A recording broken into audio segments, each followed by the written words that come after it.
They said it doesn't matter if you don't live in the township. No, it just shows support, yeah. If you have something to say, get up there and say it too, if you do. I might. Yeah, I prepared something.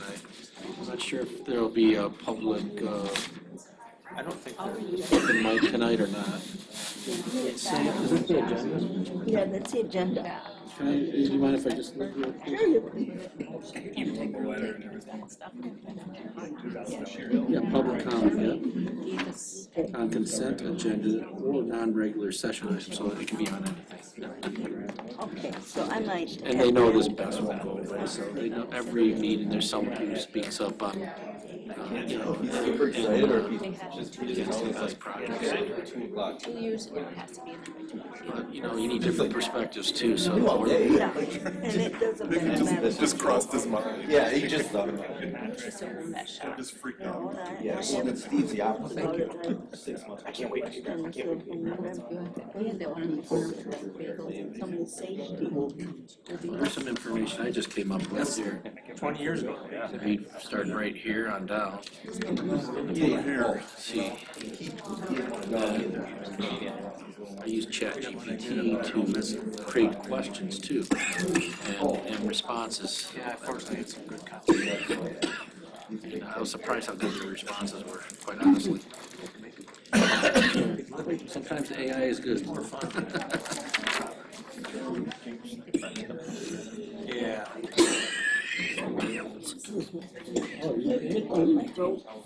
Some water in the hallway, I think, down that way. You know, I'm concerned about, if there's a fire, Yeah, I'm concerned about all of it. I'm concerned about all of them too. The people who are unable.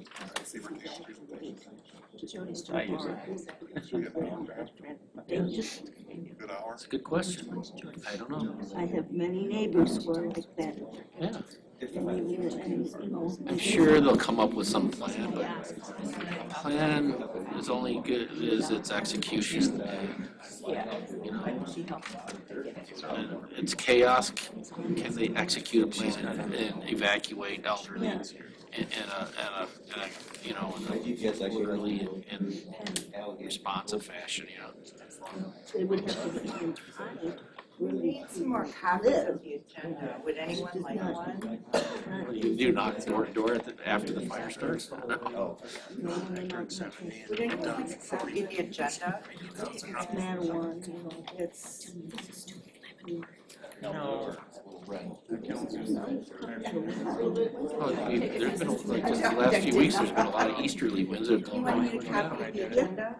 And there's always an easterly wind before any storm front usually. And during blizzards and I especially, I'm I a was weather. surprised, I was, you know, I'm a fisherman, so, I got this trout stream I like to go to near Newaygo.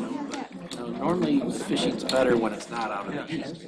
Like all last week and the week before, every time I looked at the weather, it said winds out of northeast, east, northeast. You know, when is it gonna come back out of the west and be stable, you know? But there's a lot of easterly winds the last 3 weeks. It's not just winter though. How prepared are they able to hit the facility? Yeah, I don't know how vulnerable that type of facility would be to a tornado. That's what I wanted. Well, this is not the place to get answers. You can ask it, but they won't answer anything. Or maybe I won't answer that. Yeah, maybe at the planning commission. Maybe. Yeah, or Apologize for the little delay. Want to make sure we had enough of the agendas for everyone. It's my pleasure to welcome you to the Oshtemo Charter Township regular board meeting of June 9th, 2025. I'm calling this meeting to order, and I invite you to join us in the Pledge of Allegiance. I pledge allegiance to the flag of the United States of America and to the republic for which it stands, one nation, under God, indivisible, with liberty and justice for all.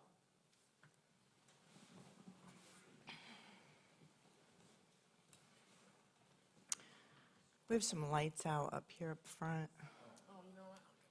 Thank you.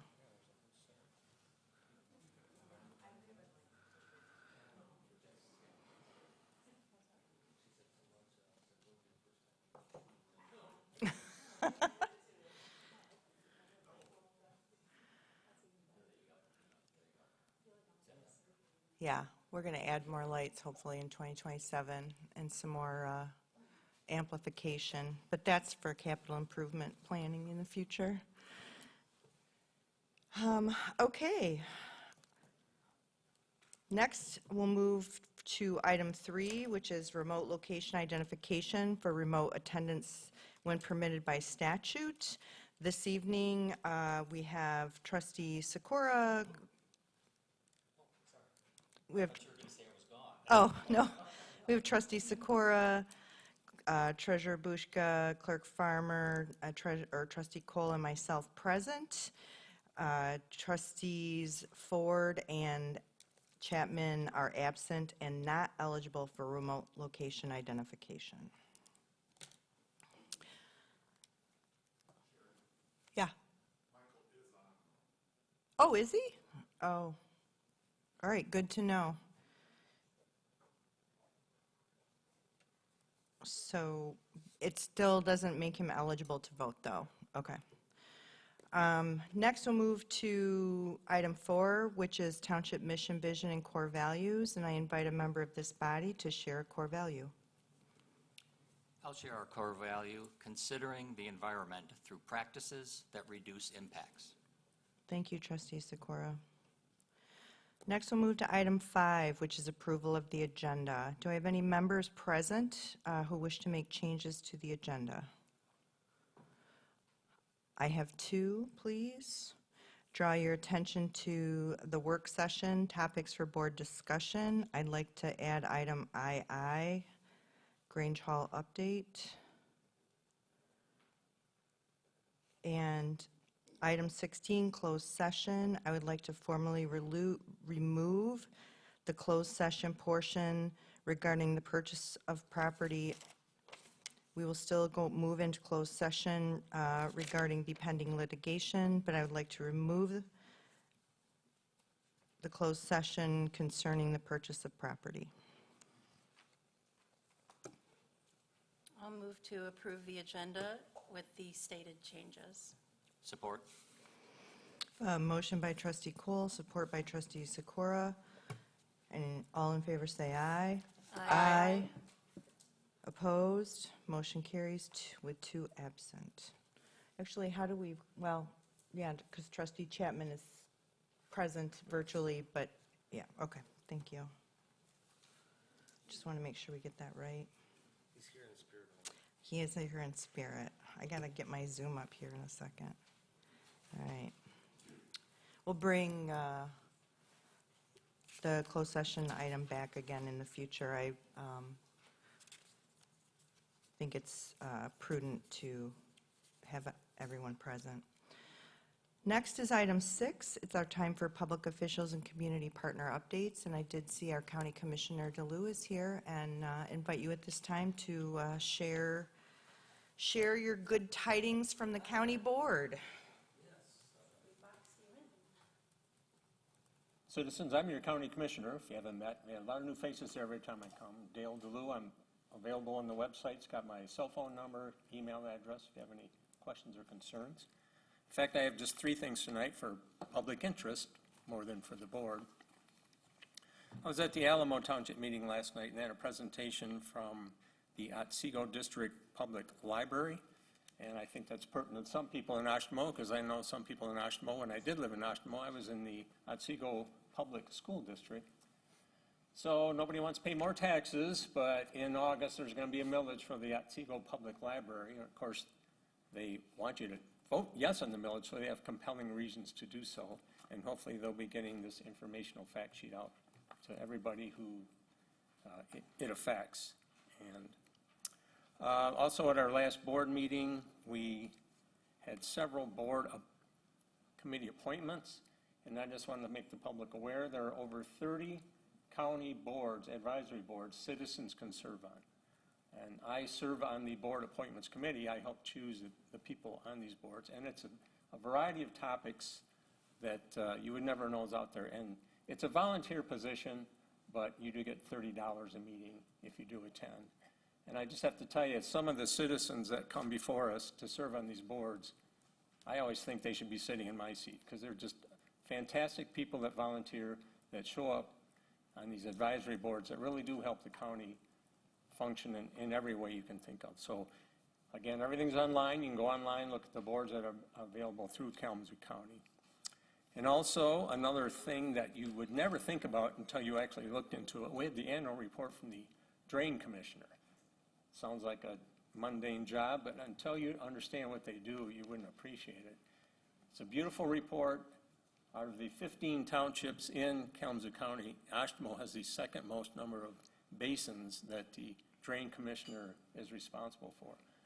So it outlines his duties, it outlines his work. It's full of beautiful pictures, which always helps reading something like that. So again, if you want to access the Drain Commissioner's annual report, it's on the Kalamazoo County website. So that is all I have for the public. Anything from the Township Board tonight? I don't, one thing, I made myself a note, so we'll be sure to share that Drain Commissioner report out on Township resources and social sites, so more eyes can get on it, so thank you. I'm wondering if there's any update about when we're going to hear from the county regarding sheriff contracts. Yes, in our agenda for a meeting a week from tonight, it is part of a discussion, but the discussion they had listed for us would be a closed session discussion. That's what the agenda shows at this point. So it is happening rather soon. Okay. And I understand the position of not only this township, but others too. Yeah. Right, and, okay, that update is good, so I'll make sure well, I guess if you're going to be in closed session, I guess, but I'll look for more updates on that. But Thank there you, will be Commissioner. progress. Okay, right. thank you. Thank you.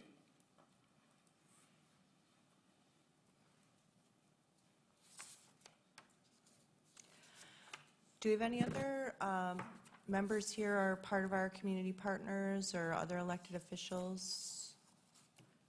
I didn't want to miss anyone walking in. Okay, next we'll move to item 7, which is our work session. Included in our work session documents is item A, or items, it's purely for informational purposes, wanting to make sure that the public and the board had a chance to take a look at our May calls for service from 911 dispatch.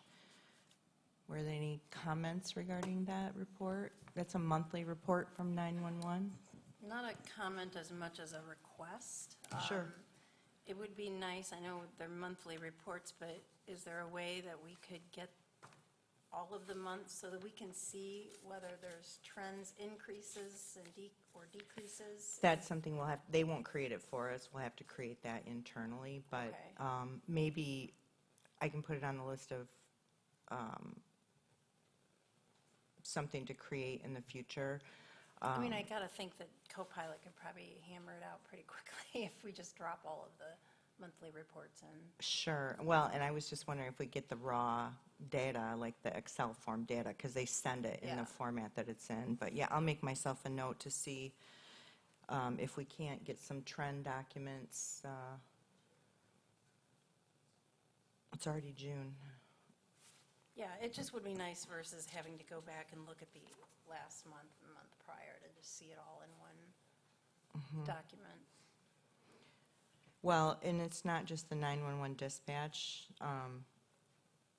We could do the same for the sheriff's office report, because it's very, they're in theory, they're tied together, right? Calls to dispatch should Right. lead to calls for service. That's all. Sure. I don't disagree with you. It's just, it's something we're going to have to create. It isn't something that's done for us. Next, we'll move to item B, and I'm pleased to introduce Ben from Siebertans.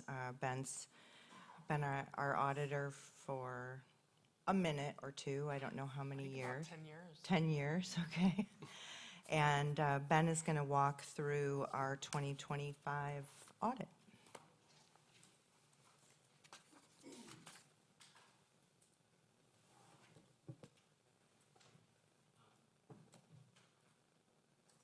Turn oh, there we go. All right. So the audit packet that you all should have a copy of contains two documents. The first document that I'm going to go over is the shorter one. It's like 3 pages. And that is the letter to those charged with governance. That's you all, the board. And that is about our ability to complete the audit and whether we had any difficulties or concerns or issues getting information from management, things like that. It's a required element for us to report to you, and we're pleased to report that, as usual, the township is very cooperative during our audit process, and they make things go very smoothly. Essentially, we have access to look at whatever happened during the year. They give us full access to the accounting software and all of the supporting items that we need to, just view-only access, obviously. But it makes for our job to be very easy and the process to be very smooth, and especially in a year like this year where we have a single audit that requires us to do additional procedures. We just really appreciate your efforts and cooperation, and wanted to highlight that to start everything out. This is kind of a standard language report. It does give you additional information about the types of estimates and if there were any adjustments or disagreements during the audit. But again, like I said, the standard language report is here that outlines that we did not have any difficulty. We started our audit in the end of April, and we're largely done by the end of May. So appreciate that cooperation. So moving on to the longer document, it's about 62 pages. I'm going to just jump into to page 3 of that. That is the independent auditor's report. So when you're having an audit done, what the township is asking us to do is issue an opinion on the financial statements. And so that's what that first paragraph is all about. We're happy to report we have an unmodified opinion of the financial statements, that they are fairly stated on material aspects. I mean, unmodified just means there's no except for, there's no addendum or anything to our opinion. And then there's some additional information in that letter that kind of outlines the different responsibilities during the audit process. So the financial statements, the safeguarding of assets, the internal control policies and things like that, that's all the responsibility of management of the township. And the various people they may employ to assist with that. And then our responsibility is then to take the year-end financial statement information, conduct tests, use our professional skepticism to ultimately be able to be comfortable issuing an opinion on the financial statements. And so in a long way, this letter says all of that. And then it also additionally describes whether or not supplementary information is covered by our audit. And so as a standard, all the supplementary information is subject to the audit procedure, so our opinion covers all of the information provided in there. The only caveat to that is the management discussion and analysis has a section of it that refers to future things, and those items, we can't audit the future, so those are not covered by the audit opinion. So moving to the management discussion and analysis, and that starts on page 7 and then through page 12. As a part of our audit process, the main thing that we're focused on here is looking at the financial information that's contained in here, and just making sure that none of it disagrees with or is misleading to the financial statements, and then it contains all the required elements for an MD&A section. Essentially what this is just meant to provide financial information in a narrative format, and so it's a lot of repetitive information from what's in the financial statements themselves, so I'm not going to go over that in a lot of detail, but we did audit and conclude that the information in there is not misleading and does agree with the audited financial statements.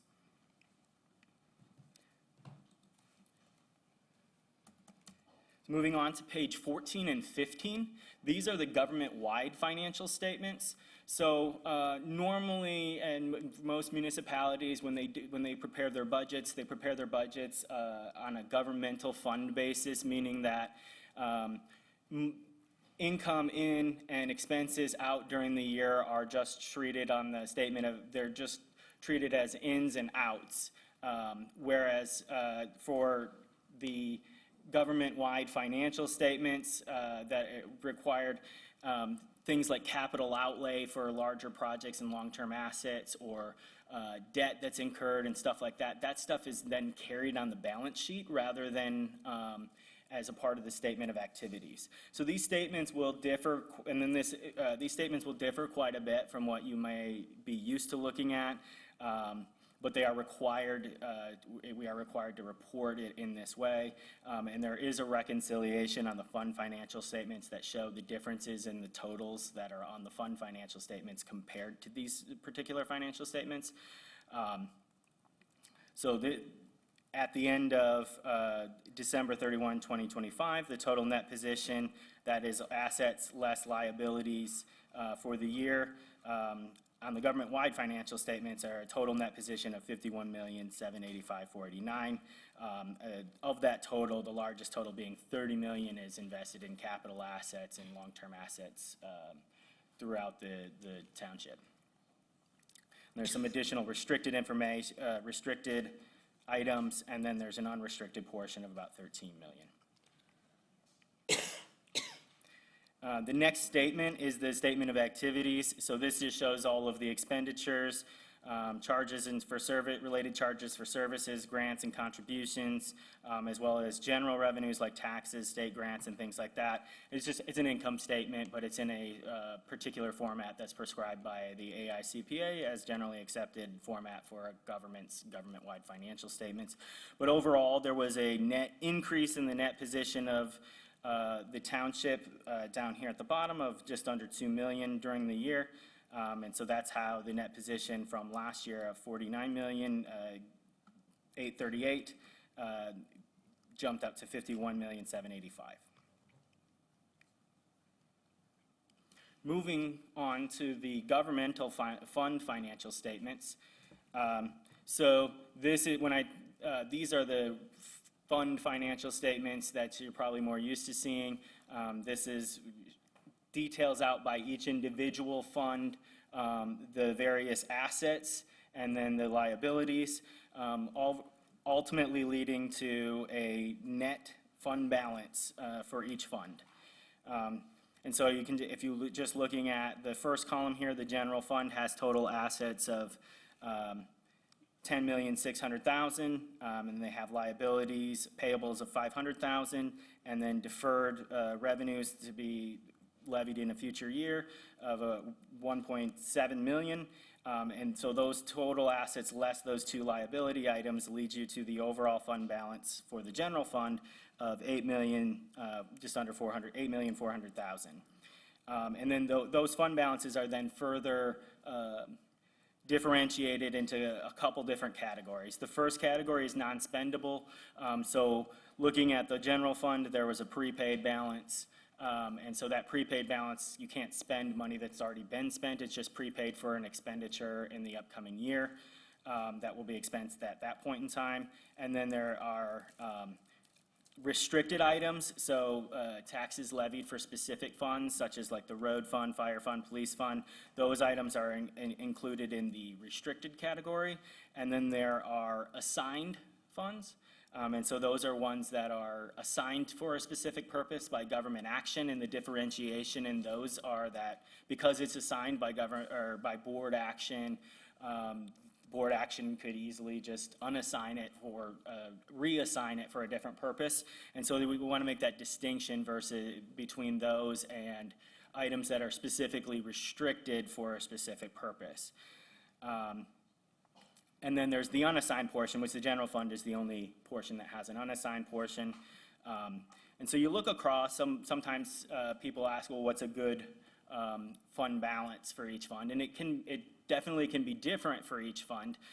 But if you have a fund that is going to continue to be maintained for multiple years. A good rule of thumb is that it should not dip below like at least 3 months of the overall general budgeted expenses of the year. So a calculation that is often done to monitor the health is to just take the overall expenditures of a fund and divide it by 12 to get your monthly fund balance, and then you see if does that fund balance exceed at least 3 months of those. And looking across all of those funds, the fund balances were all well over that 3-month fund balance. So each one is in a healthy position, and that just means that they would be able to meet some of the budgeted expenditures or average budgeted expenditures without additional collections or anything like that. If something unforeseen were to occur to really that was unexpected and whatnot.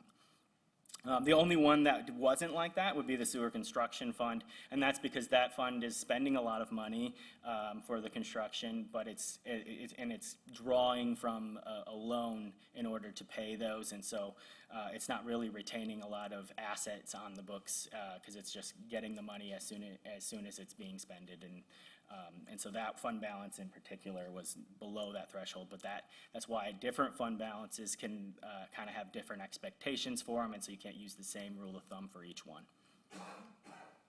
But overall, total fund balances were $20,785,000, and then there is a reconciliation down at the bottom that shows the different types of assets and liabilities that were carried on that first government-wide financial statement to get to the $51 million net position balance that we looked at before. And like I said, the biggest one of that being capital assets and then related debt. Any questions on that statement? No, or I don't have any. I was just going to ask, if you keep going over ones that look like that, can you make them a little bit bigger? Yeah. So this is kind of I can take off that bottom area a little bit so you can see it a little bit better. But the fund balances are right here, down here at the bottom. And each one of those totals, across the board totals about 20 million. And the largest being the general fund balance, which is, as I mentioned, about 8.4 million.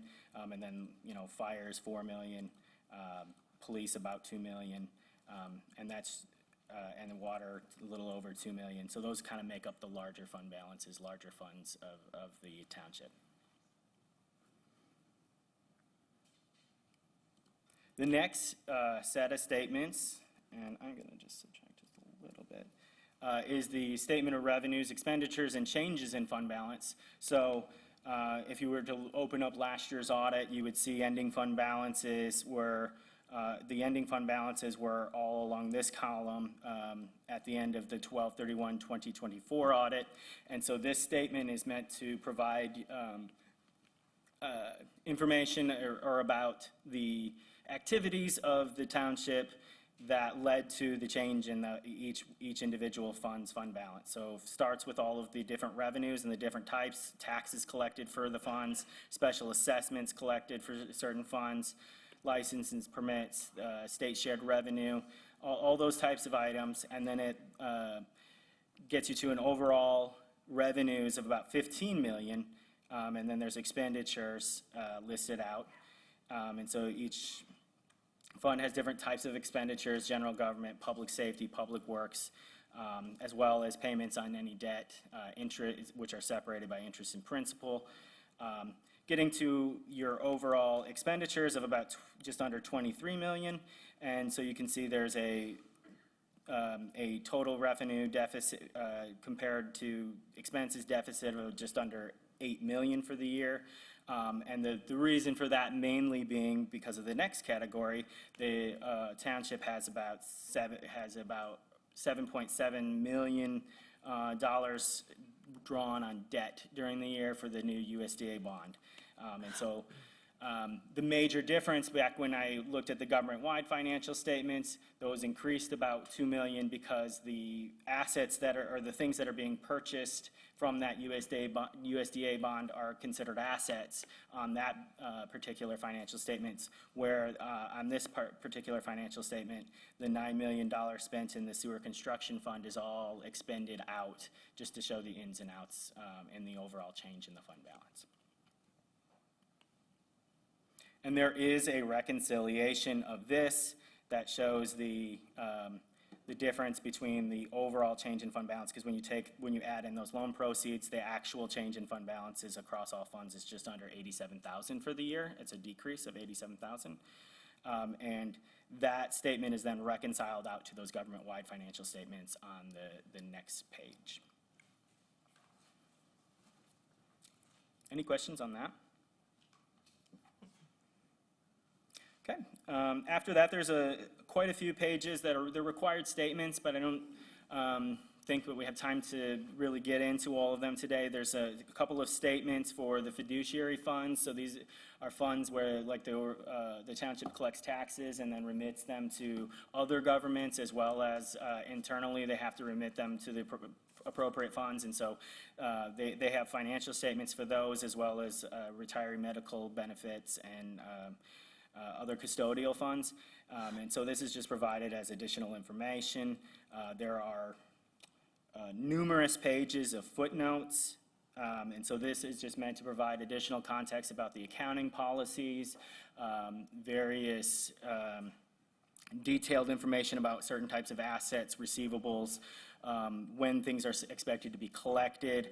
The biggest one of interest that I was going to go into was just looking at page 30, so that if somebody wanted to see the information about the USDA bonds that were drawn on during the year, this is going to be a new thing since it started this year. This footnote includes, how much is due on those, as well as, how quickly they're expected to be paid back, the types of interest that's associated with that, and things like that. So that total, or that is on page 30 and 31 of the financial statements. And then after the footnotes, there is a bunch of required supplementary information. So in case somebody wanted to look at and see a budget versus actual comparison, so how well did the township do from their initial budget, and then in comparison to the actual revenues and expenditures during the year, it's done by each of the major governmental funds. So there's one for the general fund, the fire fund, road fund, police fund, and building inspections fund. And there's some additional information about the other employee benefit plans and things like that. These are all required statements. Again, we included them in our audit as part of our audit procedures. And then there's some supplementary information that's not required for some of the smaller funds like parks and the USDA debt payment fund. And so those funds are kind of combined because they're not considered major funds at this time. And so that information that details out those particular funds is included in there, as well as component units, the DDA and the SODA. After that, I mentioned at the top of everything that we had this year an additional steps that we had to do for a single audit. And so starting on page 55 of the audit are the reports related to that. For context, a single audit is whenever a nonprofit or government organization is spending over $1 million in federal funding in a given year, they have to have additional audit procedures over compliance to make sure that they're meeting the requirements that are associated with that. The federal government doesn't give out money without strings attached to it. And so they issue a compliance supplement each year that dictates what kinds of tests that we need to do to ensure that the township is in compliance with those requirements for this particular funding. And so during this year, as I mentioned before, they incurred about a little over $7.7 million in USDA bond loan funds that were then spent towards the the sewer project.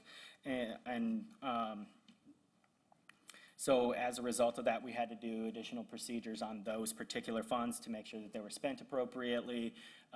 Procedures were for requesting bids on projects were followed according to government standards. And as well as just evaluate the internal controls that are in place to make sure that that's going to continue to happen in the future as long as they keep following those internal control procedures.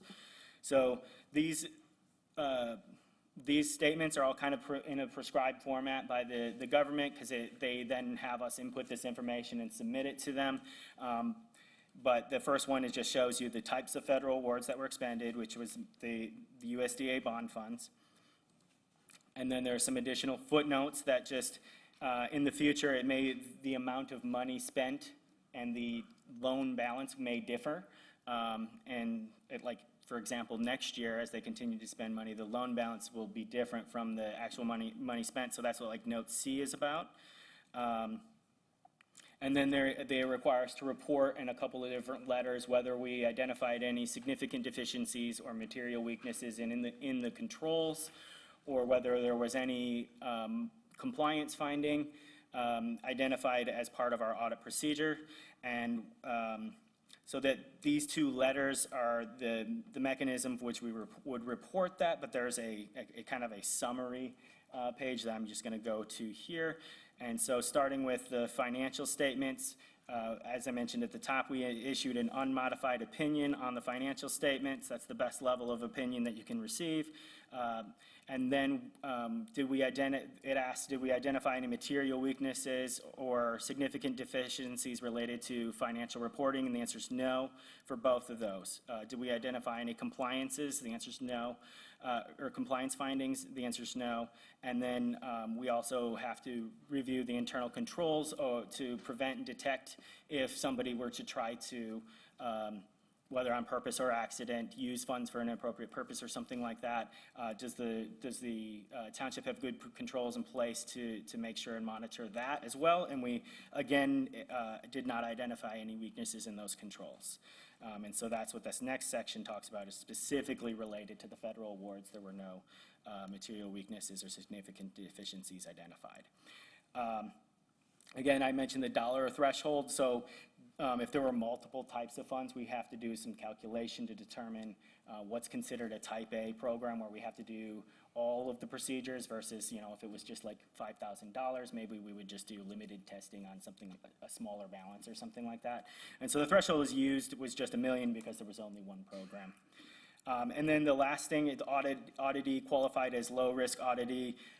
And the answer is no to that, just because in order to qualify as a low-risk auditee, you have to have 2 clean single audits in the previous consecutive years.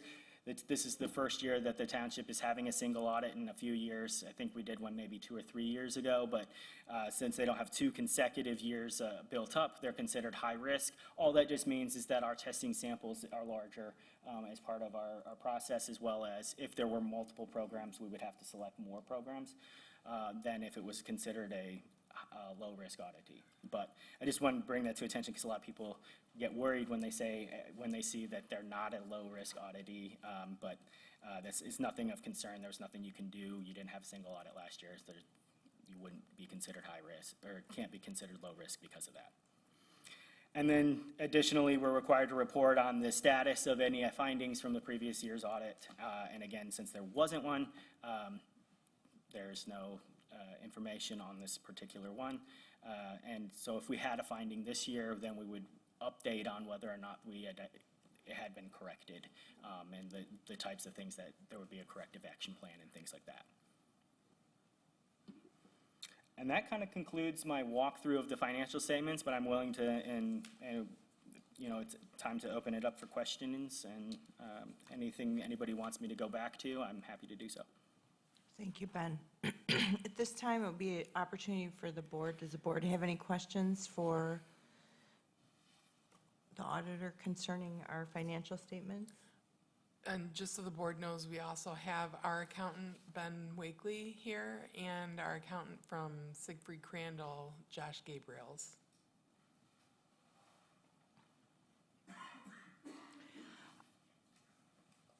I know asked this question when we met last week, but I just want to make sure I understood it correctly.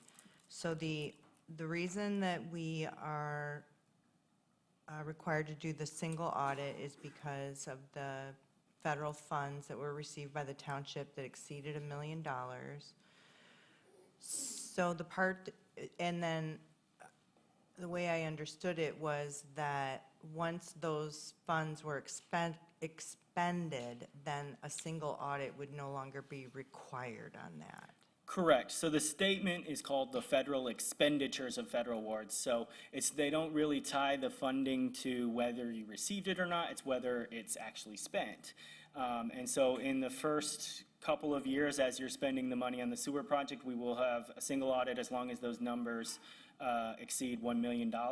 But then going forward, once the funds are done being spent, you just have a loan that you need to pay. And at that point in time, it's no longer, there's not a lot of compliance requirements in order to do a bunch of extra audit procedures. The only thing the government would want us to do is continue to do a yellow book audit, just meaning that we would monitor for compliance, but the compliance procedures in that case are procedures that we would be doing anyways, like did you make your loan payment on time? And things just as related to those USDA funds. So the single audit would no longer be required at that time as you're paying down that loan. So I'm going to follow it up with a second question then. So we've nearly expended all of the first round of bonds for phase one, and then we know we're in the process for this year for expending phase two, and that probably will move over into 2028. So does the, oh shoot, I forgot the term, the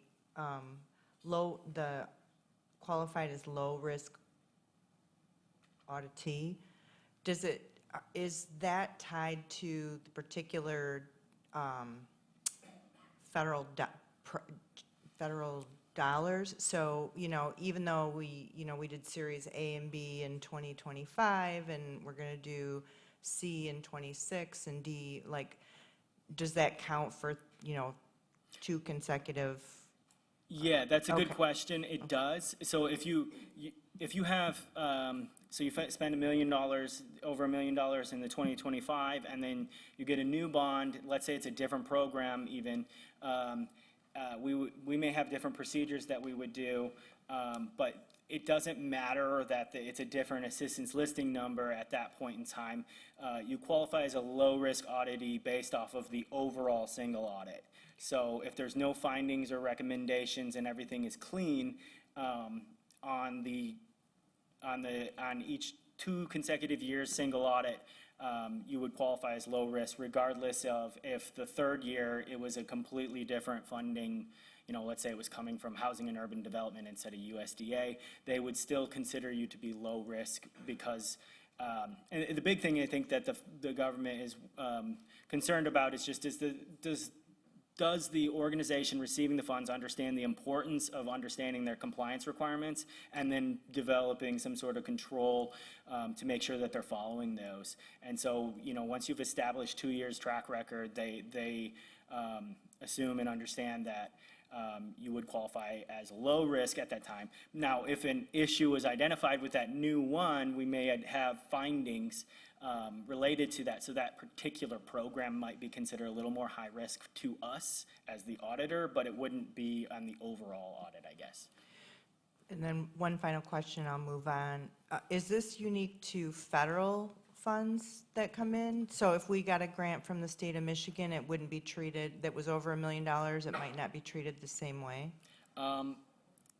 In general, yes, but sometimes you have to pay attention to state-funded grants and stuff like that to make sure that they weren't acting as a pass-through for those funds. So if it was originally federally sourced and then it went through the state to you, there may be still some compliance requirements associated with that. And those are questions that should be asked, when you're obtaining those funds, just to make sure that you get a copy of that assistance listing number, and then you can reach out to people who can help you with, myself or Josh or somebody who can help you with finding what those requirements are, but a lot of times they'll issue them up front and let you know what those requirements are. Yeah, thanks for those extra details. It's just, I'm familiar with regular township audited statements, but the single audit was new to me. Trustee Cole? Yeah, you asked one of the questions I wanted to ask about the qualifying as a low-risk auditee. I just want to make sure I'm understanding. So the only way to qualify that is to have the single audit. Right. And the advantages of being considered a low-risk auditee are just when we're seeking funding, are we as a low-risk auditee getting better rates? Or, I mean, what are the advantages of being? The advantages of being a low-risk auditee is really only on the audit side of things. So when we do our, we have to follow a prescribed format from the federal government for choosing what is considered to be a type A program. It's not just as simple as saying, did you spend $1 million or not? So if you have one program that you spent $1 million, but the other program spends $250,000, we may have to select to audit both of them as type A programs. And so the threshold gets higher of whether or not we have to select it. When you're a low-risk auditee, we don't have to test as many, so there's less procedures for us and then less cost to the township to have that audit done because we're doing less procedures. So it's only advantageous for when we're being audited. Correct. Basically. Yes, and it really doesn't have, because you only have one program, it doesn't have any effect because your one program is always going to be audited as a type A program. If you have multiple programs, then at that point in time, it may benefit you because we may be able to select less of them to test for all of the compliance procedures, or we can trade off and, maybe if you have continuing federal funding for certain programs, we can select them less. It's just really inside baseball for what us CPAs do, but it's a good question. Fair enough, because I was going to say, if it had other advantages, then perhaps we should seek a single audit every year. Well, you can't have a single audit unless you have federal awards. Okay, So like if you hadn't had, in the past, the township, I think we did one 2 or 3 years ago related to ARPA funding from the COVID-19 funds that were remitted. And then otherwise, there hasn't been federal funding through the township until this USDA bond. And so, no, it wouldn't be financially feasible. There would be nothing for us to test because there's no the federal compliance supplement they don't issue any requirements over other types of funding and things like that. So there'd just be nothing for us to report on in that instance, if there weren't.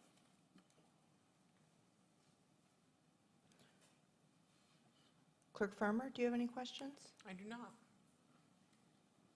Trustee Sikora? Treasurer Bushka? Okay. Thank you very much. Thanks, everyone. In general, very good news.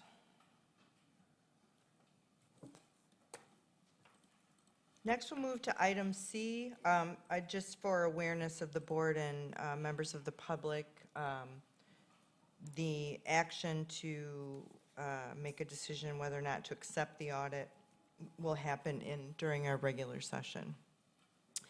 Next, we're still in the work session, and we'll move to item C, which is topics for board discussion. First item is Public Act 2233 and other items related to renewable energy. Do I have any board members wishing to have any questions they want to put on the table, or? Yeah, I have a question for Jim. You had reported, and obviously we know now, I think it was in May, that the decision with the 78 or so townships, they lost. But is there still a possibility for appeal there, or is there when is the deadline, I guess, if you know? That's a good question. I don't know the exact date of the appeal. I've heard through the rumor mill that there might be a application for appeal to the Michigan Supreme Court. But as of today's date, I don't know what the status is of that process. And we don't know what the deadline is for Not off the top of my head. okay. No. I was just curious, because I think we talked about it before, and it sounded like there was no indication that they would appeal, or at least you didn't think that they would appeal, No, but that is not written in stone. Yeah, again, through the rumor mill, there was an indication that they might, but that is a tough process. Yeah. That's like pushing a rock up a hill to file application for appeal is difficult.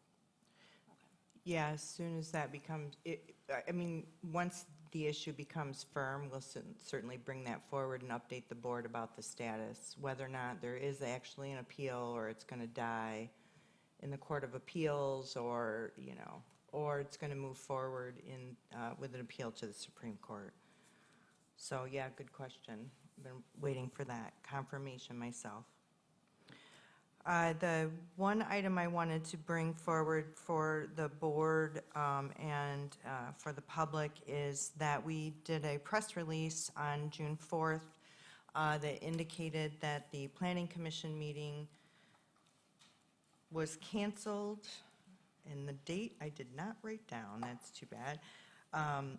The previous Planning Commission meeting was canceled. And I know that we spoke in May that it was our hope and intention to try to bring the draft ordinance in June.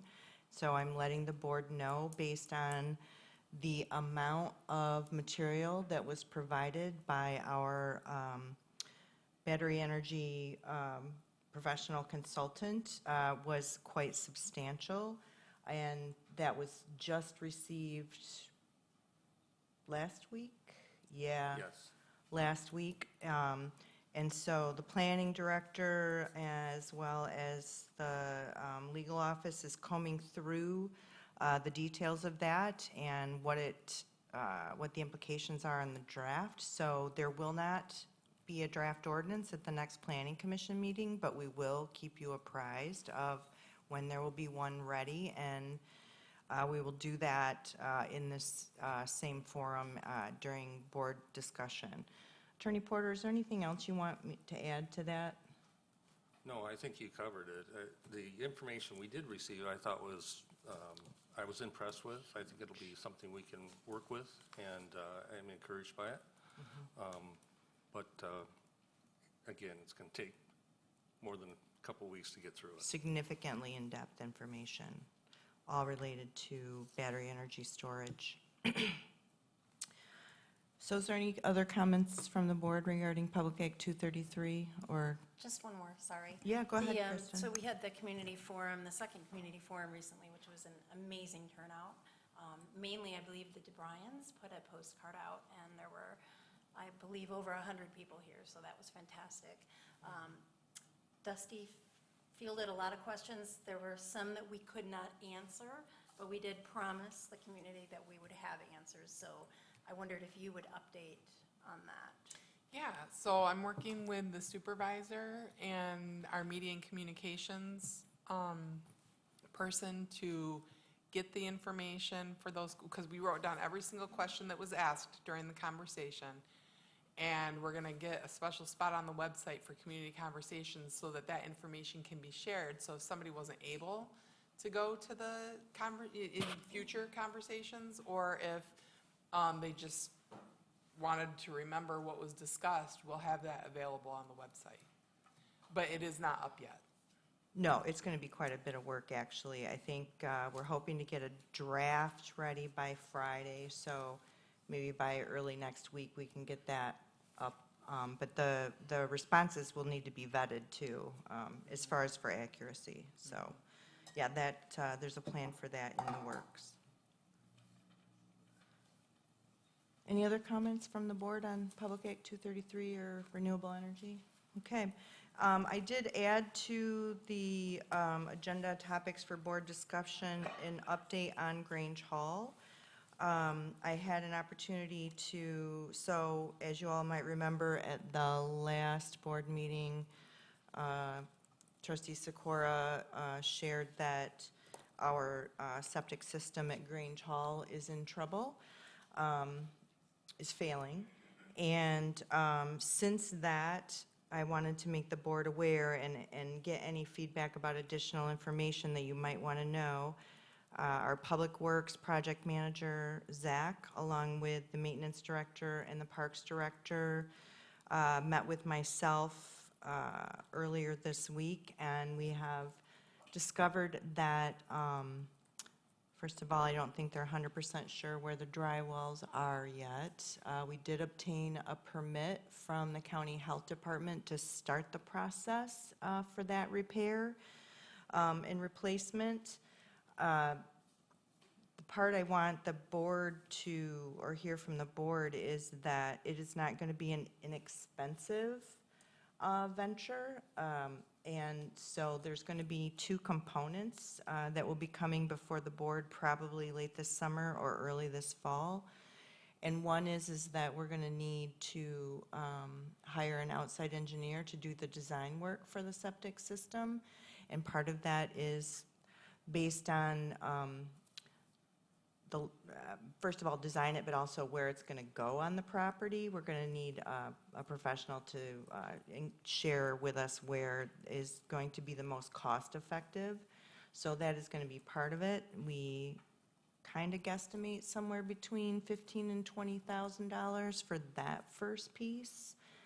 And then the second piece will be actually the construction, which will be, I'm hoping that we will add that as part of our 2027 budgeting as capital. We'll put that in our capital improvement plan in our 2027 budget. We will not be able to get it repaired this year. It's limping along right now. We are maintaining the, what I assume are dry wells, right, Anna? Septic tanks, yeah. With monthly pumping, but with higher use, that could be more frequent pumping, and it's about $300 or $350 every time we have it pumped. So we have committed to, we have 3 regular community partners who utilize that facility. We have committed to them that we will maintain their dates that are already on the calendar, but we will be not taking any more outside reservations at Grange Hall until we have a firm plan. I would hate to see somebody have 200 people for a graduation party and, you know, the system backs up. So we think we can maintain it with monthly pumping, allow our, the 3 groups, there's a church that meets there, there's the country dancers, and then there's one other dance group that meets there. We'll be able to fulfill that, but we're going to close reservations until there's a plan through at least probably the end of the year for other new. So I just wanted to share that with the board. And does anybody want, before it comes back to you, so the plan is I was going to inform you tonight, and then there's a cemeteries, buildings, and grounds meeting in July, and Zach and our project manager, our maintenance manager, and our parks director all are members of that committee. They will have some more concrete numbers with some potential sketches about where we might be able to place a new system on that property, and then we'll bring that feedback back to the board, probably with a request for a budget amendment to begin the design engineering work. Sherry, can you remind me, how far out is that for? Too far for sewer. I knew you were going to say that, but I mean, we've already had enough people look at it. I hope that you Yes. say there's nothing we could do to limp along. So remember, that's a historical building. The Grange Hall was owned by the Grange. And so the county of Kalamazoo doesn't have any maps of where the septic tanks were placed on the property. That's because the building's old. I mean, so Lord only knows what was built where. So we're gonna have to figure some of that out too. So, but anyway, it's too far for sewer. We're not even close to 3rd Street yet. I figured. We're working on it. Any other, So I just wanted to give you a heads up on that, and do you have any questions so that when Cemeteries, Buildings, and Grounds meets, we can make sure, or I can try to make sure, and if not, you can, pose them later, or send them in an email, it doesn't matter. I just wanted to let you know that that's coming, and that in order to maintain the facility at a reasonable level, it makes sense right now to restrict rental at that location. Okay. It is 6:31, and at this time, I'm going to go ahead and take a 10-minute break, and we will resume at, let's just say, 6:41.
Okay. All right. It is 6:41, and I'm going to call this meeting back to order. We are on agenda item number 8, which is public comment on consent agenda or non-regular session items. This would be your time to come and address the board with any comments that you have that are pertain to the consent agenda or anything non-regular session. You have 4 minutes for public comment. If you're not familiar, our policy for public comment is on the, well, it's technically on the second page of or the third page of your agenda. And there is a timer now at the dais, and so when you begin your public comment, I will start the clock, and the microphone naturally falls out at the 4-minute mark. As a reminder, this is not a time for back and forth dialogue with the board. If you have questions, board members will take note of those, and we will offer some time later in the meeting for the board members to address questions if they wish. And so at this time, the podium is open. If you please state your name and... Barbara Monzone. And let me start off with a positive statement that I really appreciate the battery energy discussion.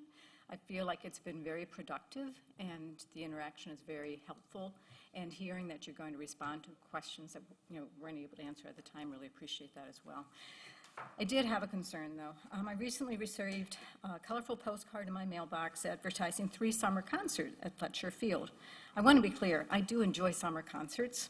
They're really fun part of summer, sitting out in the park. And I attended one at Bronson Park just recently. But it raised a question for me. The postcard raised a question for me. Why have residents of our township not received a similar postcard or even a paragraph in the township newsletter informing them of the proposed battery energy storage system being planned in our own backyards? Were you waiting for the ordinance till it was finalized and the developer, New Edge, had a contract in his hand? Were you waiting until July when the paperwork is done and the heavy machinery is already rolling onto Van Cal Road, and it's simply too late for any of us to have a meaningful say? At the very first battery discussion meeting in May, we were told, get the community to attend these meetings because New Edge is watching. That's what we were told. But how do you mobilize a community that has never been informed? How do you ask people to show up when the township itself has chosen silence on an issue of this magnitude, while making sure we all know about the concert series? So a small group of us took matters into our own hands. Over Memorial Day weekend, we spent the weekend composing, printing, and paying for it and handling the postage for these postcards, which probably some of you received in the mail yourselves. We sent them out via every door direct mail to 2,470 homes within a 2-mile radius of the proposed Van Cal Best site, informing neighbors of what a battery energy system is, what it could mean for their families, and what they can do about it. And the result? Over 100 voices at both the second battery discussion last Thursday and the neighborhood rally last night at Little Pistol Farm. I've lost count of all the people who told me that they were hearing about the best for the first time through the postcards. So the information has been a real deficit, and I think it lends to maybe a little bit of mistrust. And so the postcards are out, and at least people within the 2-mile radius now know, and I think we see a response to that, and I'm so appreciative of the community responding. We need to speak up and to be a voice and to be heard. I do want to acknowledge a mistake, too, because the last battery discussion time was changed after I called the township office meeting on the May 26th to confirm the details before going to print with our postcard. So it was changed. And so we went in early at 5 o'clock to meet people who were coming at 5 instead of 5:30 since the time, because of the time change, which I know reflected the discussion that we had, and people said it was an early time. So we met people and just said, hang in there, wait for the meeting. And it was very productive, very glad that, for that battery discussion. But while we were waiting till 5:30, I did not expect that a staff member, not a board member, entering the room would announce in a rude way, I don't know who did that postcard, but they were wrong. You are misinformed. Ow. That response sounded nothing like the encouragement we had been given to get people to the meetings. I certainly hope that individual does not represent the sentiment of this board. I was further disappointed to learn, as you've mentioned, that there would not be a planning commission meeting on the 11th. And so that is another. Your time is up, Ms. Manzone. Thank you.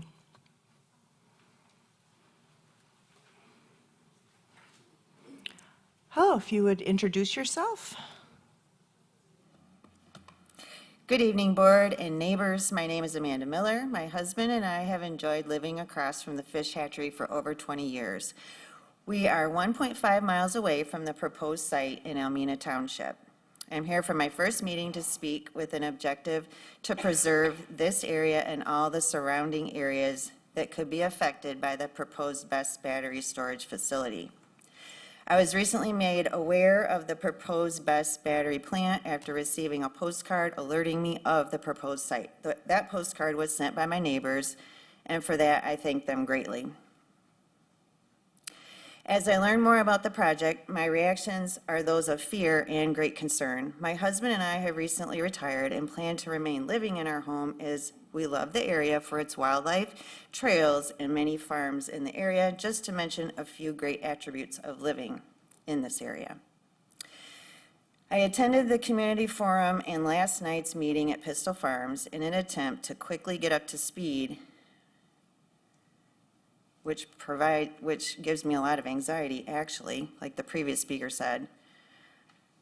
I'm left to wonder, why am I only finding out now that this has been in the works since at least August?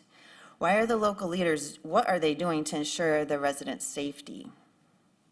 Has the township been transparent with the community up to this point regarding the proposal? What can be done now to stop the plant? What is the township getting in exchange for this dangerous battery plant? When will a draft of the ordinance be available for review? After residents receive the draft, how long will we have to review it? Does writing an ordinance give the impression that our township is welcoming the battery plant? Is it better just to say no rather than put forth the impression that we're welcoming it with an ordinance? Is there anything in writing on this? We, the residents, are not welcoming this. If anyone is welcoming it, it is merely the township leaders. What I've learned in this short amount of time, the community members led an attempt to recall some of the members on the board, maybe all, I don't know. That recall failed. Since then, the community members have felt that there's a lack of transparency and education on this issue.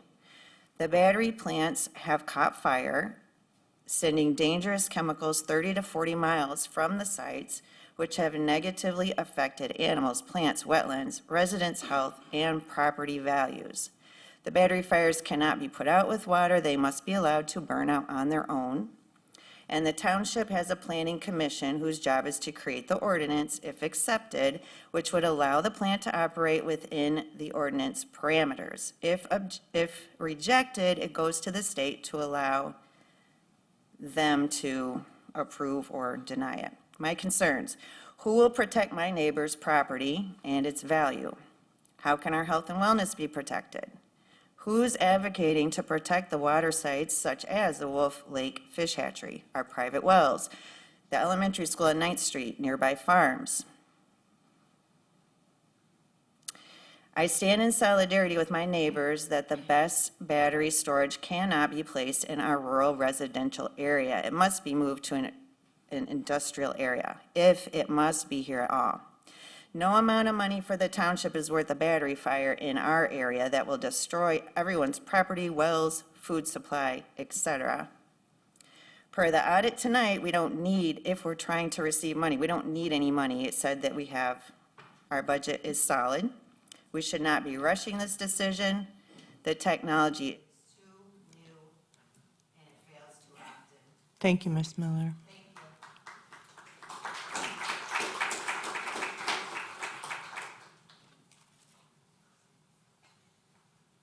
Hi, if you would introduce yourself, and you have 4 minutes. I'm Therese Malmberg. I live in Mattawan, and I just found out about this BES. And I can tell you, the people that in Mattawan that do know about it are concerned about it. We are concerned for the same reasons people here are concerned. And one of the things that I in particular am concerned about is I have a number of neighbors who are disabled, they're elderly, they have mobility issues, they have transportation issues. What happens if there's an accident, a catastrophe? What happens to those people if there's an evacuation order? They can't go. I'm concerned about it. I'm also concerned about, has any thought been given to storm safety, tornado safety? We live in an area that is known for tornadoes. What happens if a tornado hits something like that? Has that ever been studied? Thank you. Thank you.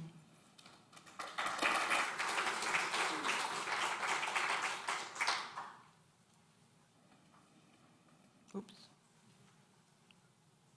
Hi, my name's Yvonne Haystack. I live 3/4 miles from the Van Cal property, and I'm trustee of the 12-acre parcel of land that it actually surrounds. And last night at the meeting, a point was brought up that I had never considered. One of the realtors who was speaking said, we might have to start worrying about our insurance carriers even wanting to insure us. That's scary, and it seems within the realm of possibility that that would happen if this came through. And so I'm going to urge you, don't just make it hard for them to come in, make it impossible for them to come in. Thank you.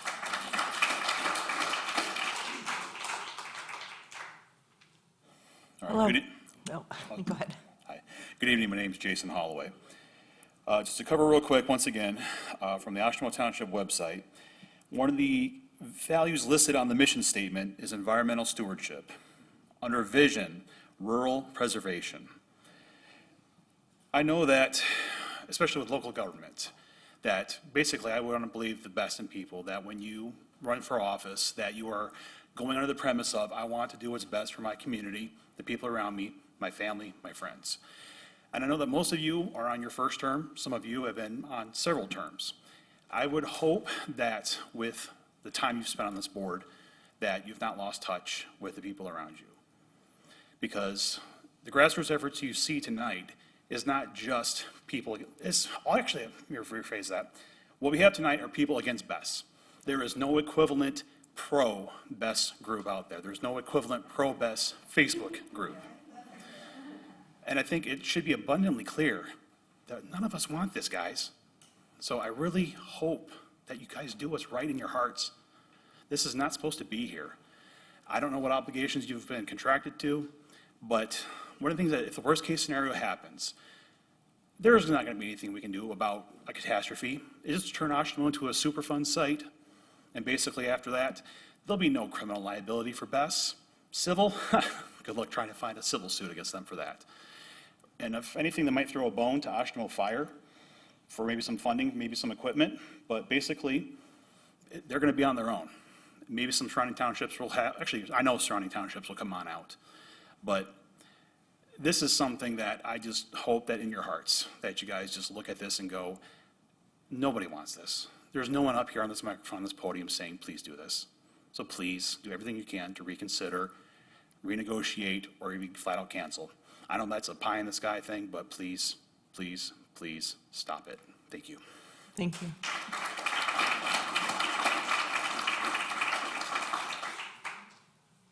Hello, if you would introduce yourself, let us know who you are. Hi, I am Barney Naylor, and I live in the township here. I also own a business in the township here. So my concern this evening is regarding the BES plant,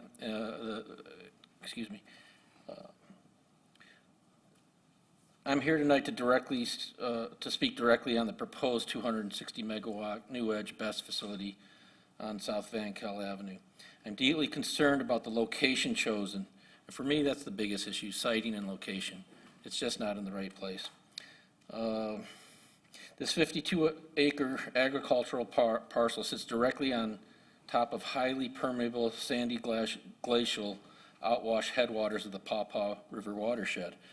Building a massive chemical storage array on top of this highly vulnerable shallow residential aquifer is an environmental disaster waiting to happen. So let's look at the hard facts. If a thermal runaway fire occurs at this site, standard emergency protocols dictate letting it burn. However, if emergency crews are forced to use high-volume, uncontained water suppression, millions of gallons of highly toxic fire water runoff will be generated. According to Eagle's well logic database, this static water table along Van Kel Avenue sits a mere 10 to 30 feet below the surface. The neighbors there, wells are shallow, drawing from glacial sand layers just 50 to 90 feet deep. Because our master plan notes that West Oshtemo consists of highly permeable sandy loam, any toxic fire water runoff laden with heavy metals like nickel, cobalt, and manganese, as well as hydrofluoric acid, will bypass the soil and hit our drinking water almost instantaneously. Unlike areas with municipal infrastructure, the families living along Van Kel Avenue rely entirely on these private wells. This isn't theoretical. The geology proves our drinking water is at immediate risk. Furthermore, the groundwater flows directly west into Hayden Creek and the upper Pawpaw River system. Hayden Creek is a designated high-quality cold water trout stream. The Pawpaw River is a critical migratory highway for brown trout, steelhead, brook trout, and Lake Michigan salmon. Just 3 miles down the road is Wolf Lake State Fish Hatchery, which relies on this exact pristine water aquifer to raise millions of fish for statewide conservation. Toxic runoff here would permanently damage these fragile ecosystems. We cannot ignore the atmospheric risk either. The major lithium-ion battery fire will release dense clouds of toxic hydrogen fluoride and phosphine gases, triggering an immediate 1 to 2 mile evacuation zone. Given Michigan's prevailing westerly winds, a toxic smoke plume originating in Van Kel Avenue will be carried directly over the densely populated residential neighborhoods deeper inside of Oshtemo Township. This is a public health threat to the entire township. I fully support rigorous protections being drafted into our, what do you call it? I think a workable, incompatible ordinance. And I urge the board to stand firm on 4 non-negotiable points. Zoning restriction, keeping the facilities restricted strictly to heavy industrial zones. Disqualify agricultural lands like the Sobel Farms property. 2, aggressive setbacks and 4 strict buffer zones separating these facilities from home, school, and sensitive headwaters. 3, mandatory engineering catchment basins. Mr. Naylor, your time has expired. Thank you.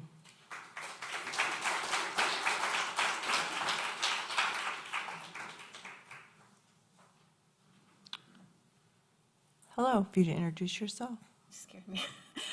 Good evening, I'm Priscilla Woodhams. Dr. Priscilla Woodhams. I'm an Alameda Township resident, a pediatrician, and a co-director of an over 1,400 member local community action group called Save Hayden Creek, which shares the mission you have laid out on your master plan on page A11 that states we must protect the specific Hayden Creek, Pawpaw River, St. Joseph watershed for future generations. As you no doubt aware, environmental hazards do not stop at municipal lines. Your proposed zoning ordinance to allow a utility BESS system on Van Kel Avenue border directly threatens the safety, food, and water of our community's children. Our farming livelihoods, livestock, and treasured nature preserves. We need to work together to make sure that does not happen. As a pediatrician, I must state clearly developing children are uniquely vulnerable to heavy metal poisoning, and they cannot process these toxins, and it's permanent damage that is caused. Alameda has no municipal sewer. It has or a water grid. Our families rely entirely on individual private wells and pure soil. The highly permeable sand loam soils you've heard about offer zero protection, acting as a direct pipeline straight down into our shared aquifer. If there were a fire without sewers, a highly toxic slurry would permanently poison our local drinking water and agricultural food supply. Crucially, no social impact assessment has been conducted. Merely suggesting that this board is willing to risk the entire watershed has already driven up the daily stress of local families that you have heard from a few tonight. There's more out there. In Michigan, we suffer collective trauma from water contamination due to poor oversight. We all have a bit of PTSD from Flint. You must work diligently to ensure this board is not responsible for our state's next major water crisis.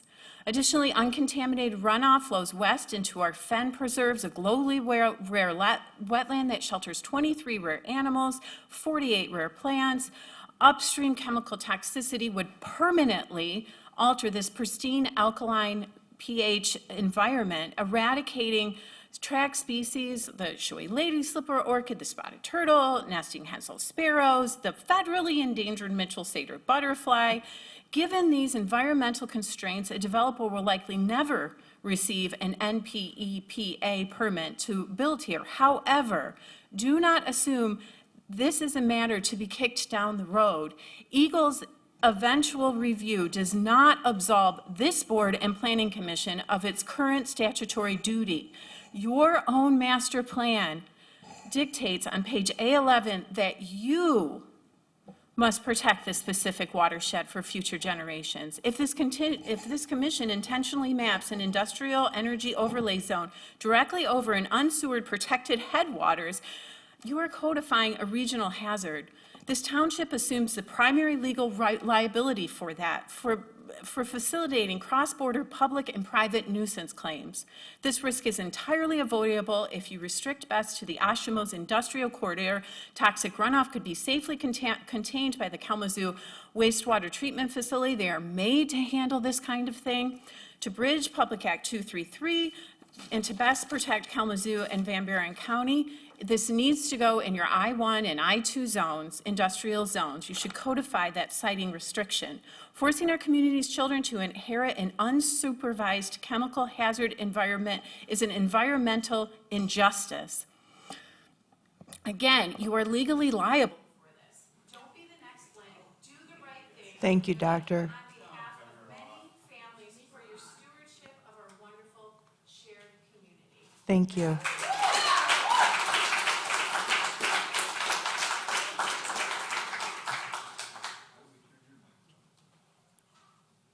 Hi.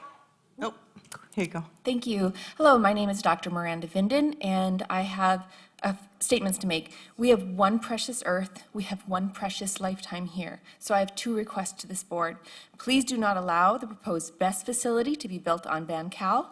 My second request, do not allow the county to tear down all of the trees along Almena Drive.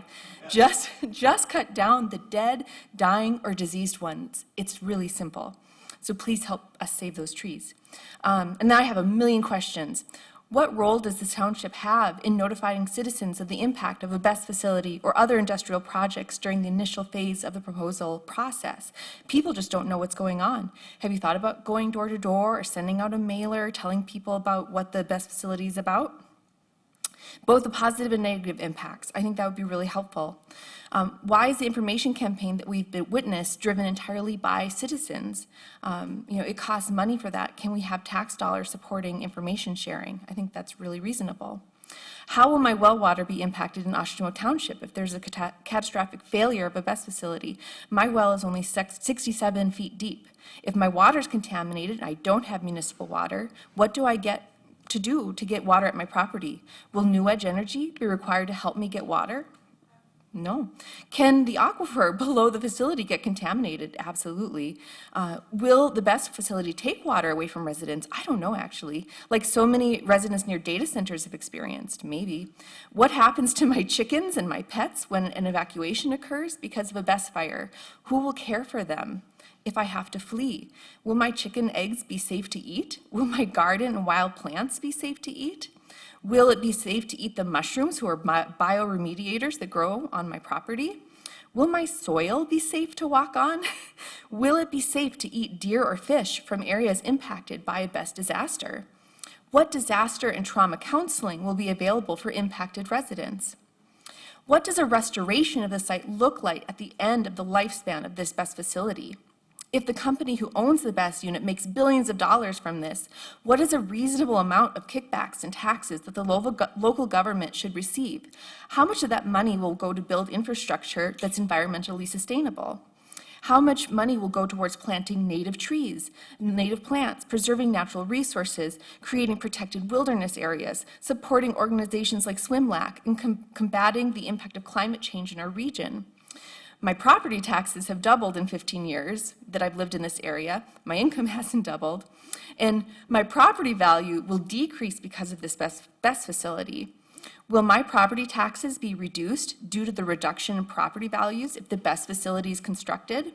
What will that tax relief look like? How will the local assessor change their calculations based on the decreased property value? Will they? I don't know. Will my homeowner's insurance rates increase due to the risks associated with the best unit?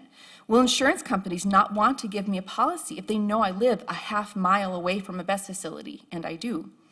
How will the money that the township receives from New Edge Energy make the lives of the residents better?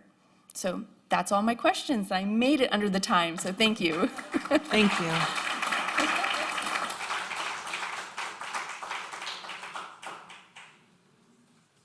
Hello. My name is Cassie Maurer. I'm a resident of Oshtemo Township. I live on Almeda Drive, just a minute away. You've heard me speak here before how I am against BESS, and I second all the comments that have been said here already today. And if you cannot be persuaded by any of these comments, think about how our property taxes will plummet and you won't have a job anymore. You won't be making the money that you make doing this job. This area would be destroyed, and there are plenty of studies to show that, how that has happened in other areas. Secondly, the 8,000 trees that are going to be cut down or proposed to cut down, I just found out about this today, and many of them are all along the gorgeous, legendary drive of Almena. Have you driven down that road recently? What a legendary drive. What a treasure that is for this township. And you're going to cut down the trees because it's going to prevent people from crashing into them? These people are going to crash. If they're going to crash, they're going to crash. And if the trees aren't there, they'll just crash into the property of the people who own them. This takes away accountability to the drivers and is a massacre and sacrifice of many beautiful trees. This is our treasure in Oshtemo Township. Please rethink this. And as my other co-resident says, just take down the ones that are dying. Thank you. Thank you.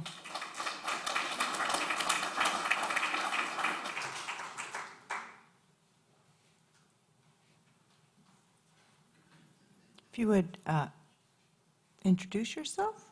Good evening. I'm Rob Morrison. I've spoken here before about the best. You know where I stand. Absolutely, under no circumstances should we have one, for good reasons. But I'd like to thank you first for providing an update. And it did leave me with some questions. One is, once the draft ordinance is available for public input, will we be able to see the credentials from the consultant and also their report? In that memo that was sent out, that communication, it says that their full report may not be incorporated into the final draft, which is pretty standard for using consultants. I don't see that as a problem, but I think it'd be interesting to see what the consultant, their credentials, and then what they recommend, and then to see what's in the ordinance. Also, I've been looking into the issue of batteries because we know lithium ion likes to burn because of the chemistry involved. So again, having a chemical engineer be a consultant, I have no idea who this consultant is, would also be very useful. Because I have found reports from scientists who say that the whole safety process for creating lithium batteries really did not have enough chemical engineers at the table. And I'm still looking into that, but that is a bit concerning. So what I found is that sodium ion, may just be sodium batteries, are actually a lot safer. Now, a lot safer doesn't mean it's completely safe, but the technologies are changing and I can see improving, and I think eventually we'll probably have a system that can operate safely. I don't think we have that today, and especially at a large scale, and that's really critical because right now what has been proposed by a developer is a large-scale battery system in a rural area, which is incompatible with so many things that others have mentioned. Also, I've been reading industry reports about this and seeing that, industries, developers have invested in lithium. And they're also, the federal government is trying to use a lot of our national parks and other public lands to scrape lithium from that. So if they've invested in it, they're going to keep with it. So we don't have the infrastructure yet for battery systems that can be used safely to store energy or put it into the grid, which means we're going to pay extra for it anyway. So there are a lot of good reasons not to have a BESS anywhere. But it's pretty clear that one, it has to go in industrial zone. I don't think to me, that's not even a question to discuss with the developer. You just say no. And also, no lithium batteries. We just can't, they're just too unstable, especially in large scale. So if you do have a developer who wants to use them, I would just tell them, we want innovation, not incineration. Thank you.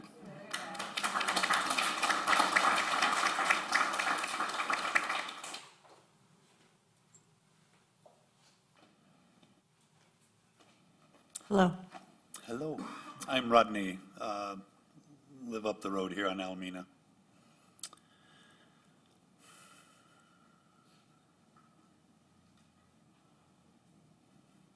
I look in each of your eyes as close as I can see you, and you look similar to me. We are like all humans living here together. I don't get why we're still talking about this. Pretty simple. I raised my 6 children. I bought property in your community. Why are we still talking about this? It's as if I hear the people that live around me saying you guys support this somehow, or money is supporting it. I don't get it. I don't get politics. But so my question is, and I hear so many questions happening out here, how are you going to address all these questions sitting on your butts there? I don't get it. But my question is, who is supporting this facility? The idea of this thing coming in, what's it called, BESS? That's too close to best. I don't like that word. But who of you do support this? I would like to know who is supporting this.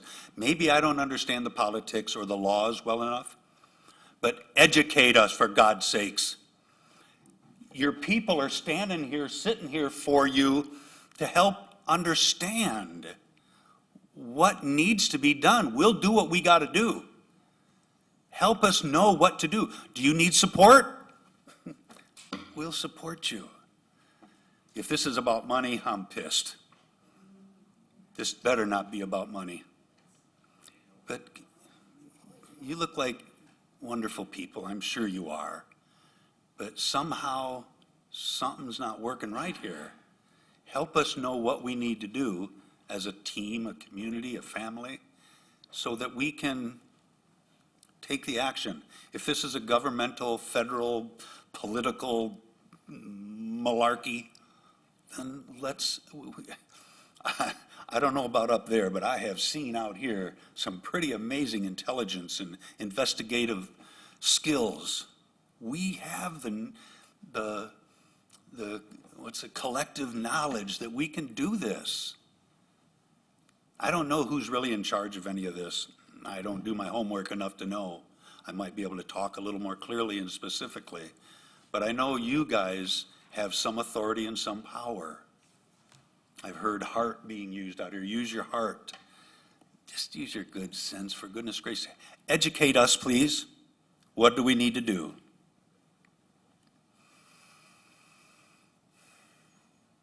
I'm impressed by the people that prepare their phones and communication to assemble themselves well to be heard by you. I don't have it. I just got my heart. I served the community of fire protection for 38 years in max fire protection. And I wasn't college educated, but I got educated. I learned from the customers and employees that I served as a business owner. So we can do this. I did that for 38 years. We can stop this money. We can stop the power of whatever this money is, if that's what it is. We can stop them. There's got to be a way.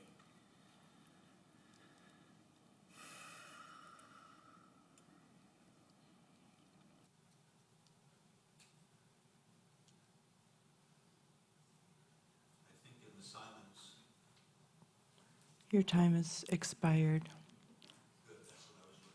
Thank you.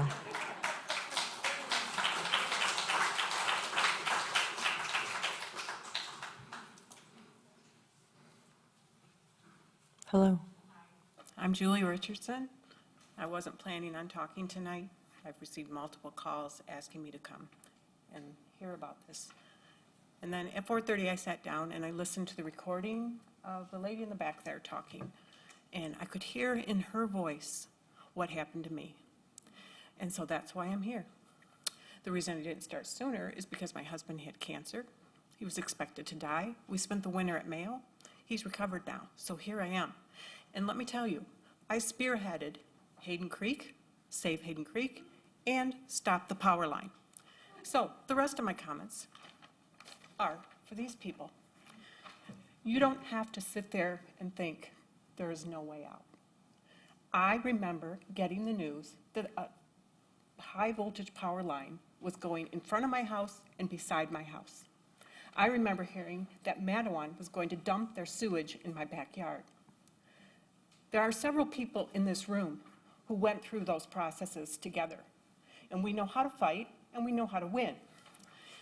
Today, I received the names of 2 attorneys who have fought battery plants and won.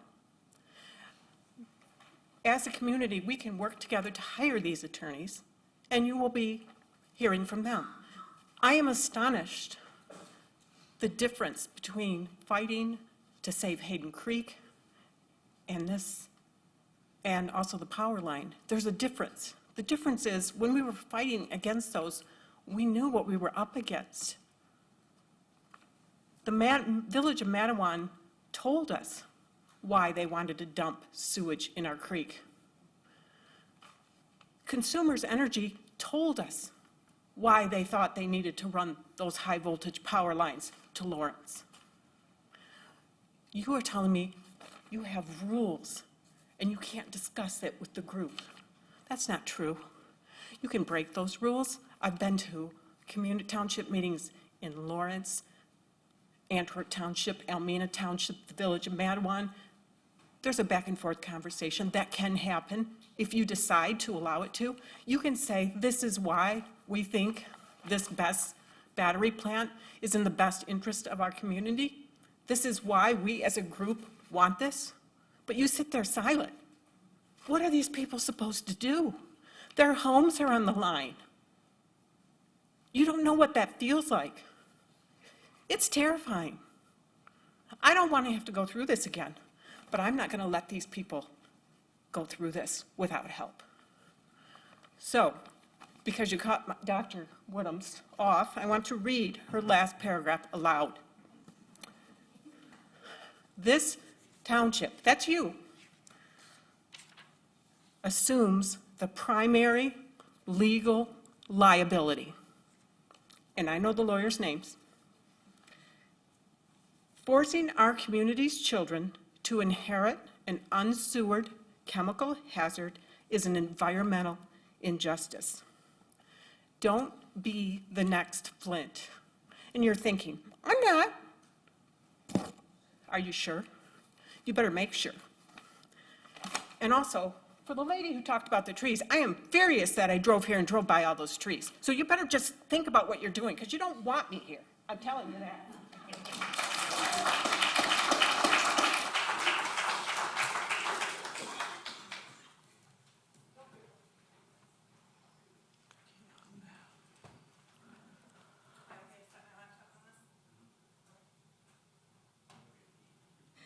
Good evening. My name is Katie Schneider. I want to address Oshtemo's own sustainability value, and that was the value for tonight's meeting. And it reads that the township should consider the environment through practices that reduce impacts. That's pretty clear. Creating a whole new set of industrial impacts of industrial battery systems and large-scale solar as well in rural residential does not reduce impacts. It adds them. It introduces constant operational sound, industrial lighting, security fencing, utility equipment, transformer noise, construction traffic, stormwater concerns, and land use intensity in an area that is not made for those impacts. If we're going to make a workable ordinance for the developer to come here, then this industrial scale energy infrastructure belongs in our industrial districts. At the same time, the township has spent several months telling residents it's working with battery experts. It's studying chemistry and writing an ordinance to minimize the risk and make this technology safe. And we appreciate that. We appreciate the one expert that you guys are working with. So if it's safe enough, once you guys figure out the chemistry and the science for rural residential, then it should certainly be safe enough for your industrial area. Heavier uses, traffic, lighting, noise, and emergency access are already much more compatible intended land uses. Then reducing impacts, as your value said tonight, means starting in industrial. And the last two versions of the battery ordinance did not allow this in industrial. And it wasn't long ago the township even reduced setbacks next to homes for a trucking warehouse in the industrial zone for constant trucks because it was appropriate impact for that area. Steering industrial scale infrastructure into rural residential while blocking or discouraging it in industrial does not match the values that were shared at the beginning of this meeting. The value does not align with creating a new industrial footprint where it simply doesn't belong. In April, outside experts were brought in to help guide the conversation. The Graham sustainability materials handed out at that meeting made it clear that BESS and solar are normal and appropriate uses in the industrial district. So this will be my second time asking that large-scale solar projects, as they stand today in the ordinance, they are not allowed if they're over 20 acres in the industrial zones. However, they are allowed in rural residential, and so that would specifically put the projects there if it cannot go in industrial. I know there's a lot of things that we would rather be doing tonight than sitting here again. So thank you for all of you who came out tonight. We appreciate you so much being here. If you didn't make it out to our farm last night for the meeting, stop in to myself or Danita or Barb if you would like more information, if you'd like to join our citizens committee. We're happy to get you plugged in. We've got some awesome people that we met last night that are going to help us through this, since we're not allowed to have a committee that involves citizens here tonight. I also have one more question. Where is the recording of the community conversations meeting at? I could not find it on the website. And it was noted during that by our clerk that the cameras mounted in the room, which she pointed to, that the developer could be watching the meeting. For accessibility. That never happened. We watched you point right to it and said they could be watching the meeting. There was 106 people here. We did not have a recording of the meeting. So still, no accessibility either then. Appreciate that very much.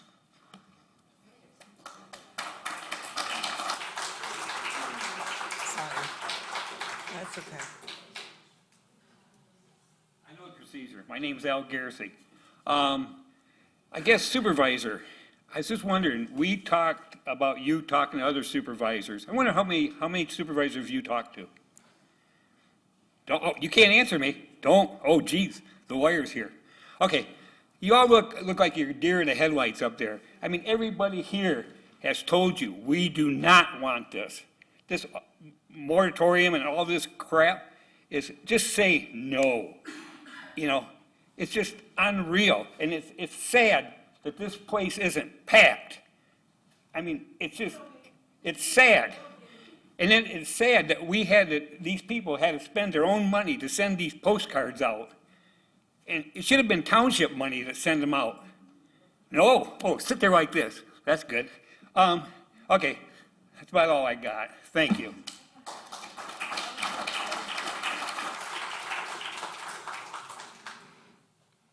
Anyone else wishing to make public comment? Okay, I'm going to close the public comment period, and we will move to item number 9, which is a resolution proclaiming June as LGBTQ+ and Pride Month. I do want to take that. I feel the need to speak to some of the public comment. We can pause. Thank you. I just, I feel like there's a misconception that this board either supports these facilities as they are unsafe, which we've all up here said at one time or another, we are not in support of these facilities. Nobody talks up there. You know, okay, and can I speak, please? I'm responding to some of the things that I've heard. It's easy, and I understand the frustration, because you don't have all of the information, and it is a learning curve. And it's easier to assume the worst or assume that there's conspiracy theories. None of that is happening. This issue, if it were as simple as just saying no, we would not be having any of these discussions. It is not that simple. And I don't know, I have to be careful what I say, because potential litigation in the future with this board and our ordinance and the MPSC, I don't know how much you're comfortable discussing with that would put us at a legal risk. But some of the things that have been brought up tonight in an accusatory way, as if if it's black and white and we have a simple, we could do this or we could do that, and I can assure you it is not black and white. We are having these community forums so that we can answer some of these questions. I want you guys to come to them. The last one we had, I feel like we answered a lot of the questions that I've heard up here tonight asked again, as if they weren't even covered. And I know we didn't answer all of the questions, but we will. But our concerns are your concerns. All of the concerns that were brought up are all concerns that every member on this board has. And I can assure you, and you don't have to believe me, but I can assure you, our priority, our only and main priority, is the safety of our residents and the protection of our natural resources in this entire township, not just in that area. Again, I don't know if you're able to speak to the issue about the rural residential or not, but again, I can assure you it's not as cut and dry as people think that it is. And I see hand, but the Q&A during the community forums, that's exactly what we want. Raise your hand and we can have dialogue. Okay, I'm going to Okay, call order, please. Go ahead, Trustee Cole. I urge you to come to the community forums where we have open dialogue, Q&A. Go to our website that has a specific portion dedicated to BES and all of the intricate legal ramifications, and that's updated regularly. The information is there, and we have not done a great job of it initially, 100%. I own that. But we are doing our best to improve that, and that's what the community forums are for, so that we can have that dialogue. But again, I'm just going to end this with, a lot of what I heard tonight is misconceptions that this board could simply just say no, or that we could somehow spearhead an outright opposition to this, which has legal ramifications to what we're trying to do to protect the residents, and we're residents as well. Like I said, your concerns I'm going to are call our order, concerns. ma'am. Thank you. Again, come to the Q&As. Order. And again, okay. That's all I have.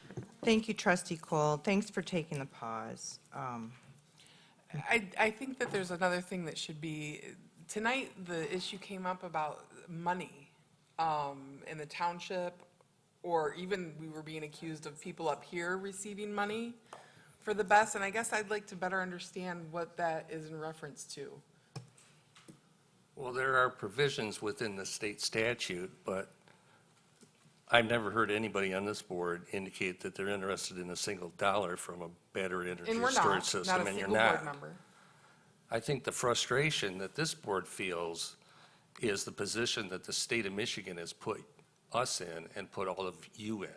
What you need to recognize is the board is caught between a rock and a hard place, that the attempt, initially, the discussion of this board was, what do we do? One of the options was do nothing and fight it in Lansing. I even mentioned that to the board. Do I think that's a successful approach? I think it's very risky. But the way the statute is structured, if this board simply says no and does nothing, they simply go to Lansing.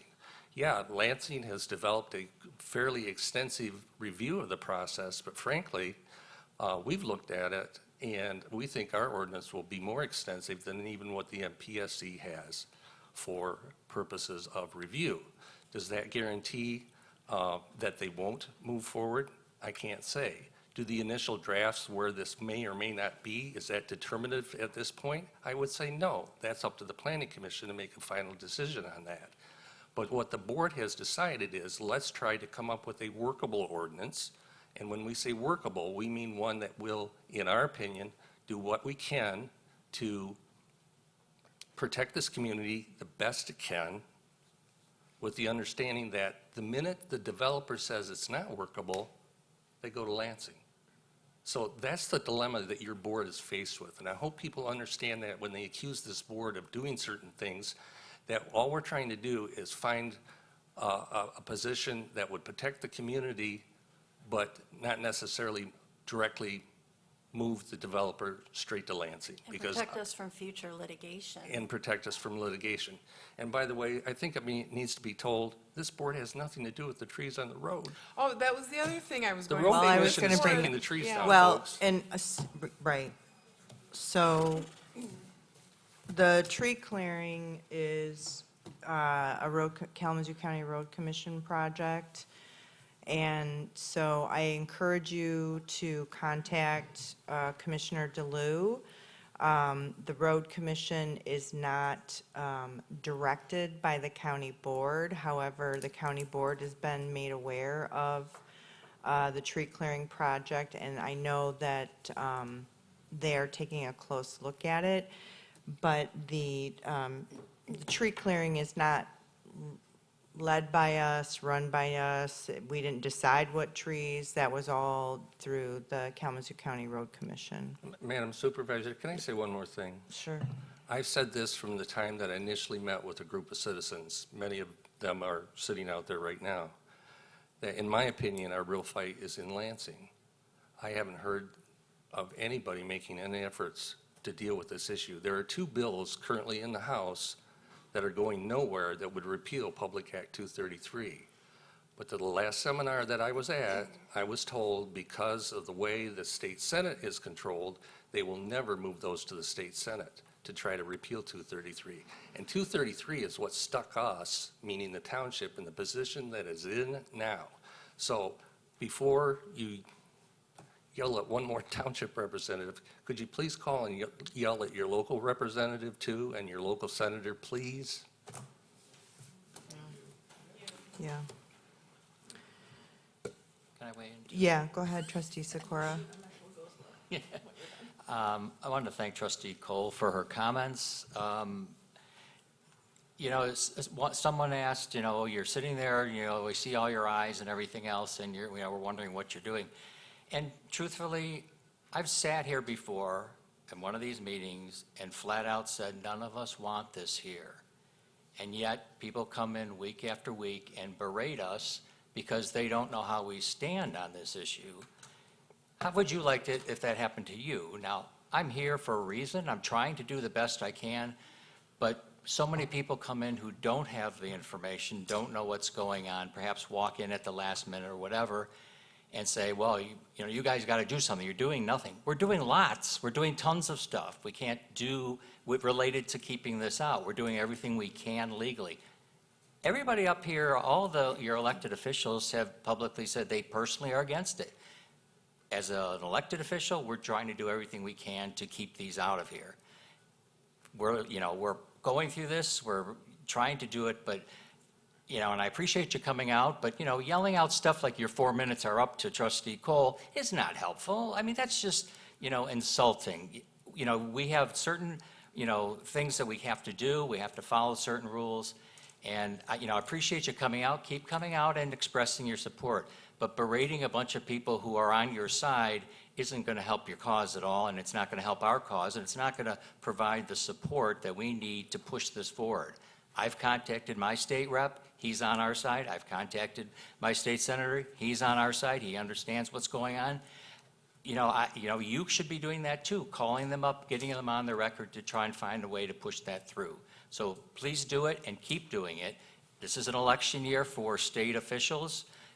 Now's a good time to make sure that they understand how you feel about this and what you expect from them if they are elected, and changing this law, changing the rules, whatever. But keep being involved. But remember, we're on your side with this. We're trying to do as much as we can legally and that we're able to do. So please be assured of that. Don't just come and assume that we're doing nothing and we're ignoring you and we don't care about you or whatever. We all live there. I live close by. I see my neighbors in the audience. We're on your side. So please understand that. Thank you. Thank you, Trustee Sikora. Treasurer Bushka? So I've said this before, but I want to clarify it again because a few people have brought it up this evening. And that is that the funds that potentially could come to the township have absolutely nothing to do with this. None of us are ignorant, and every one of us knows that any amount of funds that come here is not enough to clean up if this becomes a mess. And so it's not about money, and that is officially on record. There's been no talks about it, no budgeting about it, no plans on how to spend it. It's not a discussion, because it's not enough. And I'll add to that, if you can understand the potential legal ramifications when we very well may be in litigation with the MPSC over this, for us to be going door to door and spearheading an opposition, that has implications that is not in the best interest of the residents or this board. I know, and like Trustee Sikora said, I know you guys are upset and you're frustrated and you're confused, but you're fighting the wrong people. Put all of that energy into fighting the developer who has purchased this or leased this private property, and let the developer know the community's full strength of opposition. It cannot come from us that way. And I know that's complicated, but come to the community forums, please. Come to. All right, I'm going to call order. This is a public meeting. Thank you. Any further comments from the member of the board? No. All right, that was actually, again, thank you, trustee Cole, for pausing. I think sometimes my brain is reeling and not quite sure how to respond all the time. At this time, I would like to move to item 9, which is the resolution proclaiming June as LGBTQ plus Pride Month. And Clerk Farmer, will you please read this resolution into the record? Yes, thank you. Whereas, Do we have a motion yet? No, I. Oh, yeah, geez, No, Yeah, it's I fine. Trustee Chapman is unfortunately not able to be here, and he asked me to introduce it, but that's fine. Oh, I was unaware of that, so. He just was texting. do you want to read it? He asked me to, since he championed it, if that's But we do okay. need a motion. I'm sorry, so you want need the a motion motion before we read the to, resolution? Oh, yeah, We usually read it first. yeah, yeah. Jim, you confused me. Okay, okay, so are you ready for the yes, introduction? Okay. please read the resolution. So again, on behalf of Trustee Chapman, I would like to introduce the resolution in support and celebration of LGBTQ plus Pride Month, whereas Oshtemo Charter Township is a vibrant, inclusive, and welcoming community that thrives on the diversity, unique backgrounds, and contributions of all of its residents, and whereas the month of June is nationally recognized as LGBTQ plus Pride Month, to commemorate the Stonewall riots of June 1969, a pivotal moment that ignited the modern movement for LGBTQ plus civil rights in the United States. And whereas Pride Month serves as an opportunity to celebrate the achievements, resilience, and rich history of lesbian, gay, bisexual, transgender, and queer individuals who have significantly enriched the cultural, economic, and social fabric of our township. And whereas despite historic progress toward legal equality, the LGBTQ plus community, particularly transgender individuals and youth of color, continues to face significant modern challenges, including a rise in discriminatory legislation across the nation, disproportionate rates of mental health struggles, systemic barriers to healthcare and housing, and an increase in targeted rhetoric and hate crimes.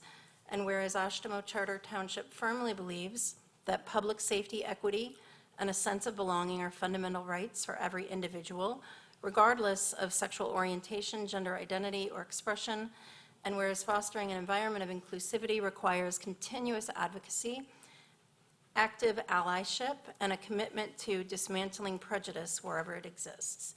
Now therefore be it resolved by the Township Board of Trustees in Oshtemo Charter Township that the township officially designates June as LGBTQ plus Pride Month and encourages all residents to celebrate the diversity of our community. The township reaffirms its commitment to fostering a safe, respectful, and equitable environment where all LGBTQ plus residents can live, work, and thrive free from discrimination or fear, and that the township recognizes the ongoing challenges and systemic hurdles faced by the LGBTQ plus community and pledges to continue working toward local policies and practices that promote equality and protect human rights for all.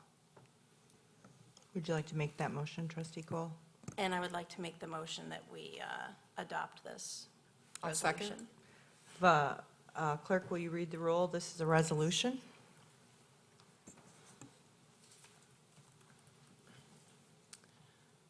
Trustee Chapman and trustee Ford are absent. Trustee Cole? Yes. Trustee Sikora? Yes. Treasurer Bushka? Yes? I vote yes. Supervisor Bell? Yes, The resolution is adopted 5-0 with Chapman and Ford absent. thank you. It's unfortunate that Pride Month, I'm glad we're doing this resolution, but it was the Pride celebration last weekend. I was like, doggone it, we should have got it one more meeting ahead. That way we could have done it in advance, but.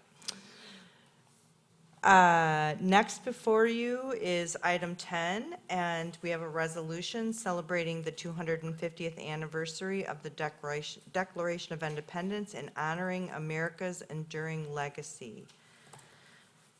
Trustee Sikora, would you please? Thank you. Whereas in 2026, the United States will mark the 250th anniversary of the adoption of the Declaration of Independence, a defining moment in 1776 when the nation's founders set forth the enduring principles of self-government and declared that all people are created equal and endowed with unalienable rights. And whereas over the course of American history, the meaning of these principles has been continually expanded and contested, shaped by the lived experiences of generations who sought to bring the nation closer to its founding ideals.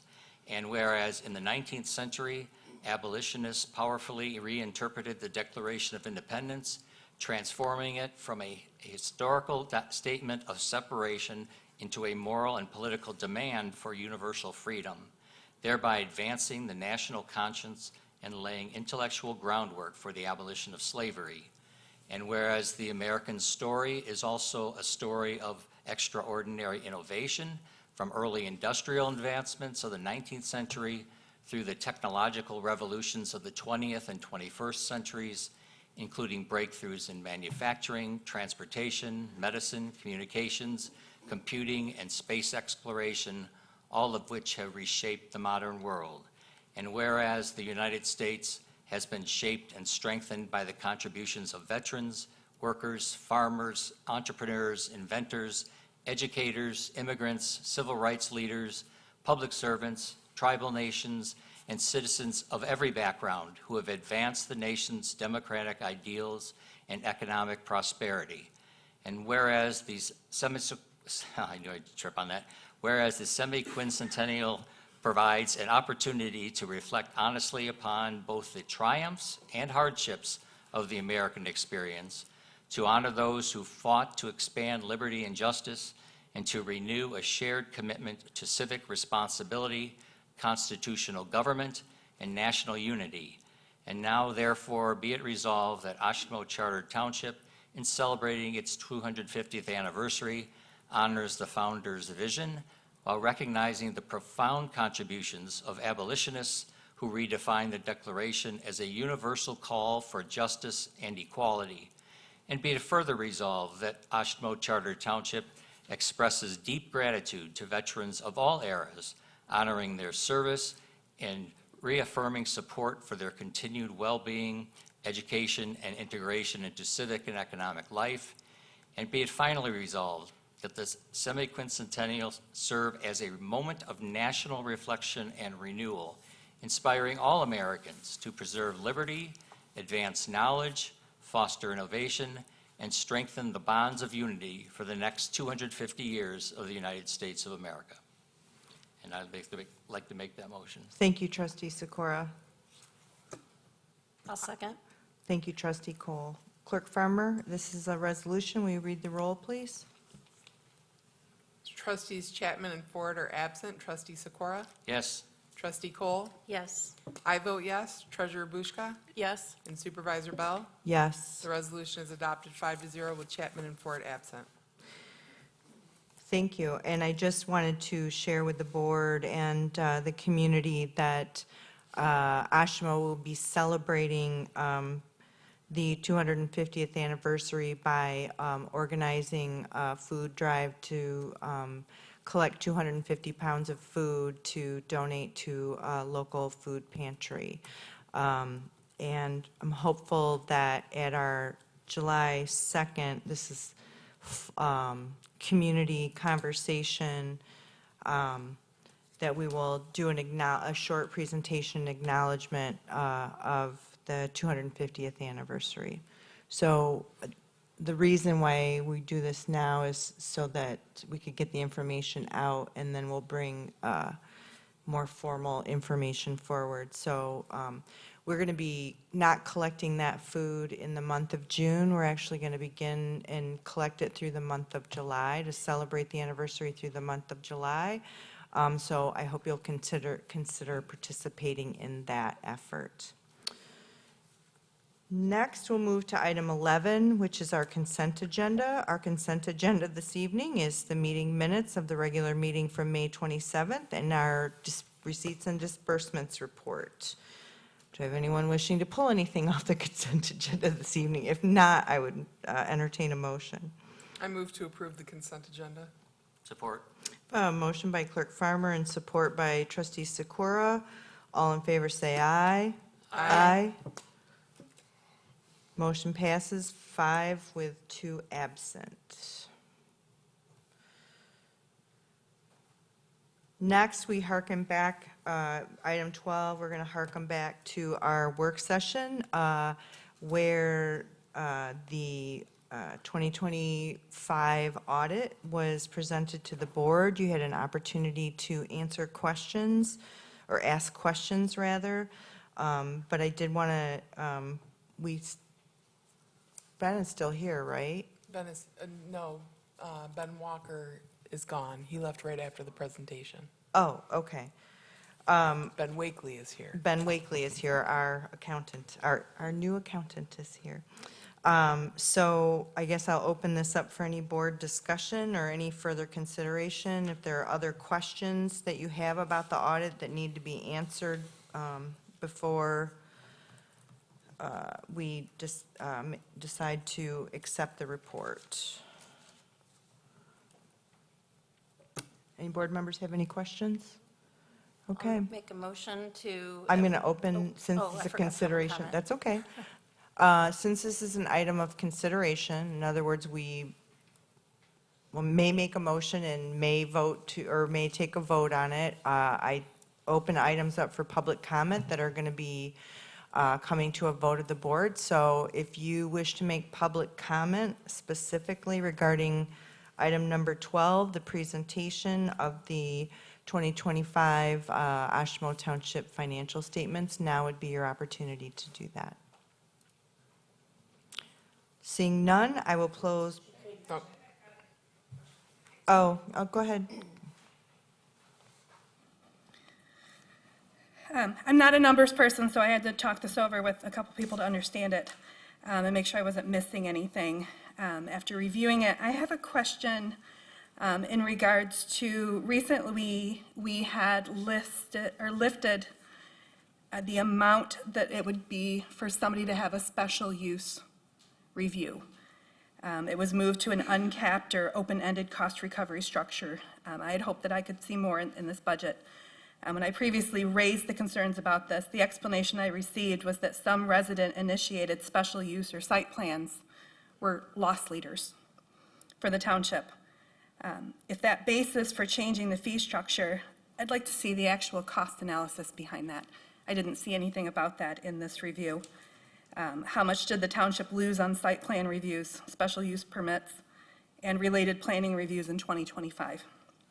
How much of that was alleged loss of internal staff time? How much outside consultant time did that cost us?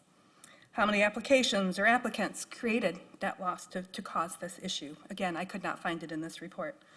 What was the average shortfall from the application? Was this a $5,000 issue that we created by having locked-in site plan fees that residents were aware of ahead of time before requesting projects? Was it a $50,000 issue? Was it a $300,000 issue? Because if I'm understanding it right, our general fund ended the year with an unassigned fund balance of nearly $6 million. And it also, based on the report, seems that the general fund increased by more than $1 million, or nearly $1 million last year. So again, uncapping the site plan review fees for a resident to come in and ask for something seems like a really big ask without any information to base that off of. I know for myself, for the special use permit that we had to pull, I believe it was $700. Had we not known what that amount was, and we were walking in to write a blank check, that could change a lot of things. And so I would hope that with a report like this, that we could break out some details like that and have some actual information and fact behind why we are literally asking residents to write a blank check if they're going to use the special use permits that we have in the ordinances. Thank you. Thank you. Clerk Farmer, do you want to, oh, I'm sorry, go ahead. What were you going to ask me to do? Talk about the difference between what the audit does. My question was about the general fund, the unassigned balance, the almost $6 million. That's 150% over, if I'm understanding, I'm not a numbers person either. That's 150% over what we typically spend in the general fund. So is this our emergency fund, our savings plan for the future? Are we overcharging people fees and taxes and increasing assessments unnecessarily? If we're saving like $6 million, could we help our residents more? We talk about unaffordability here in the township, and maybe this is an area that we could address. Thank you. Thank you.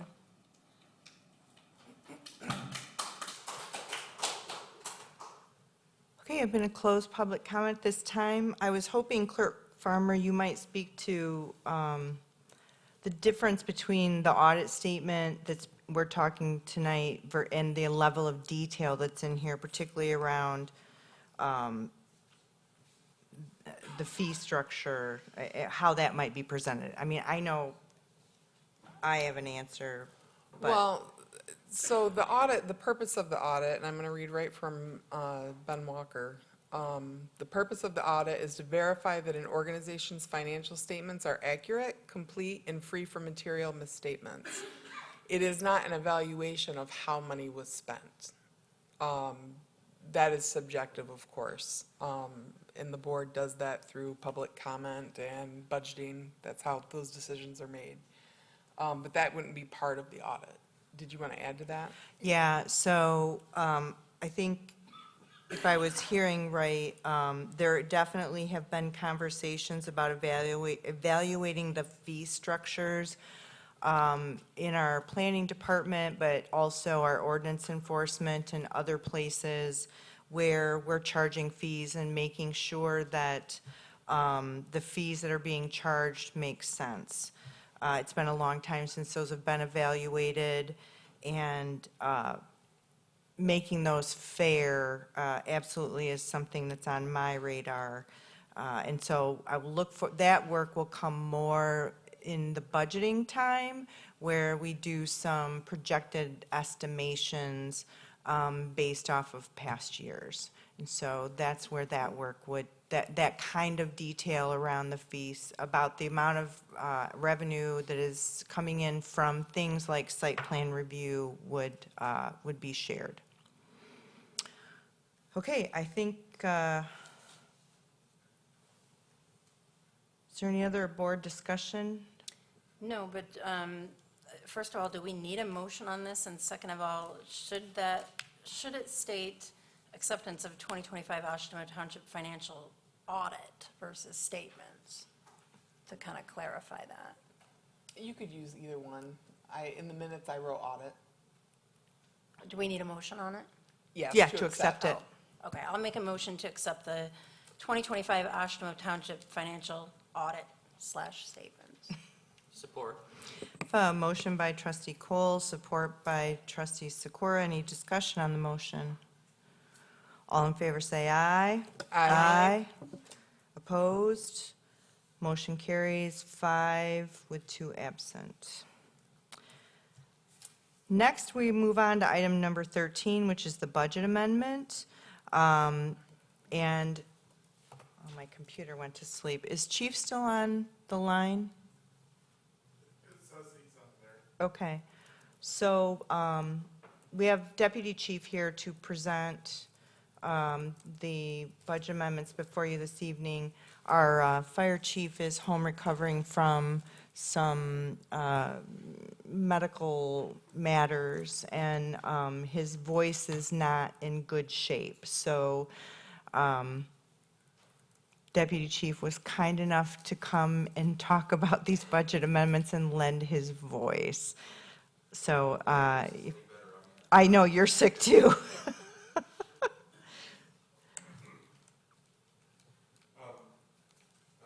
Good evening, Deputy Chief Eric Burkhart, Oshtemo Fire.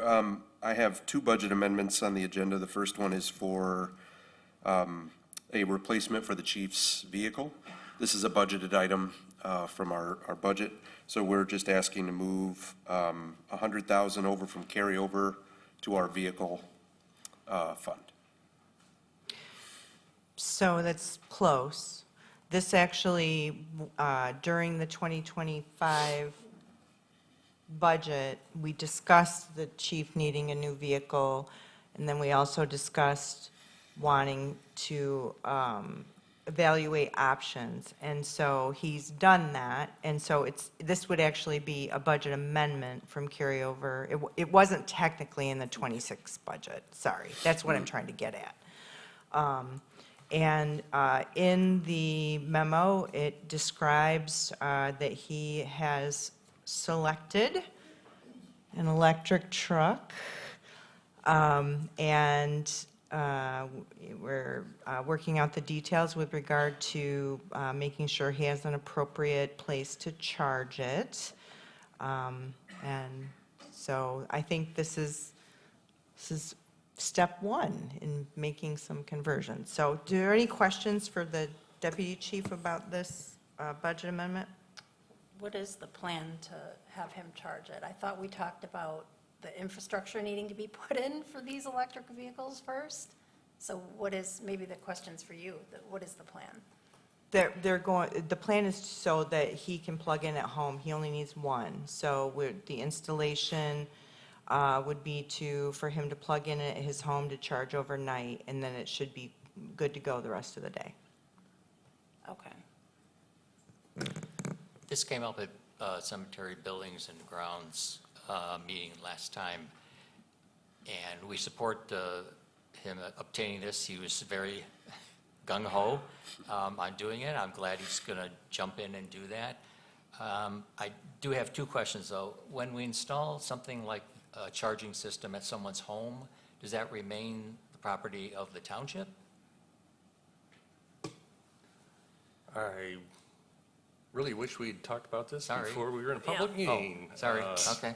Well, then I'll withdraw the question if you're not ready to answer it. Well, I have concerns about our So- ability to spend public funds to put a That's charging more. station in at an individual person's home, simply because I don't know, can the equipment be removed and relocated to township? I simply don't know. I don't know how to answer the question without Okay. more Yeah, information. question. So those were part of my questions as well. If we put it there, and I have high respect for the chief, but for example, if they retired next year, is that then our property? How do we get into the home to get it back? Is it appropriate to put it in a personal home? But secondly, are we then also asking the chief to pay for his own electricity to charge his own vehicle? Are we getting a bill every month from the chief for a portion of the charging of the vehicle? Like, it just So seems messy. I can answer that part. I can answer it will be separately metered at his home. So the energy that the vehicle uses will be metered separate from his house. That clears one hurdle. Yep. And So then so he presents a bill to us and we pay the bill. right. Still seems messy. Was there like a reason that we couldn't do it at one of the outside bays? Yes. So that it could charge? The current fire suppression system inside of the fire station was never designed for an electric vehicle. So that vehicle cannot be stored within the fire station without upgrading our suppression system. Interesting. Yes. It's a fire station. No, I get it. I understand it. I don't know, I don't know. Doesn't seem like the right way to No, I have Go. concerns, yeah. I have concerns. I guess I assumed that this had been hashed out, but clearly it has not. We can table it and send it back and ask for more I details. think we need to, because I can't support this as it is. Agreed. I'm totally comfortable with that. You know, we did discuss options at the Cemeteries, Buildings, and Grounds Committee meeting. And one of the things that I would have proposed with this is that when we approved the purchase of the other vehicles, we also requested that we actually do our study, hire someone to do the study about infrastructure needs and that. And I don't know that we've made any progress on that or whether we've investigated hiring someone, but that was a condition of that approval too. So I wanted to at least bring that back up, that we needed to move forward on that part too, and this, because this is would be one of the things that would be addressed in that study. How do we deal with this? Because we did talk about, could it be outside here? Could it be, in the back row of the parking lot? We had talked about different options, but we didn't have any, official evaluation by a consultant to present a plan for us. And that was the Or that hesitation. Trustee Ford, I thought, was Right. kind of going to take on that role, given that he Well, has some knowledge of I that. think that, so to answer your question, Trustee Sikora, is that part of so we will need somebody that knows what they're doing to evaluate what we can do here on campus. And I think Trustee Ford has a passion for it and offered to help and brought in a couple of people to make some suggestions. Then we brought that here, and the board wasn't ready because it really needed further study. We're going to need a campus study, and so that is also outside of, we're going to need somebody to help do that facility or assessment. And then charging infrastructure would be a part of that assessment, I would say. I would question whether we looked at or will look at the financial feasibility of whether that's going to weigh out. I understand we want to try to get an electric vehicle in here. However, I'll say it again, I have concerns, particularly with it being a rescue vehicle. And you were here a couple meetings ago discussing these blankets that need to be put over these vehicles when they catch fire, and apparently the technology is not even equipped we can't even park it in our property. I just don't think we're ready for it. So I wouldn't support spending money to have a consultant come in and look at how we do the infrastructure when we can't even park it in our fire station. It's worth noting if we have a new fire station, the new suppression system would be able to handle it. I put that- Deputy But we're not there. Chief. But we're not there. Yeah. Just thought I'd throw that out. Yeah. It might be a good time to get the truck. Yeah. So, I'm not sure, so I've heard a couple of folks not comfortable moving this, perhaps Clerk, do you have any opinions on this? I don't think this is ready to go tonight. I agree with what everyone has said. Yep, I agree too. So I think we have a choice here. We can attempt a motion and see how that rides out, or we can table this item and send it back for further review.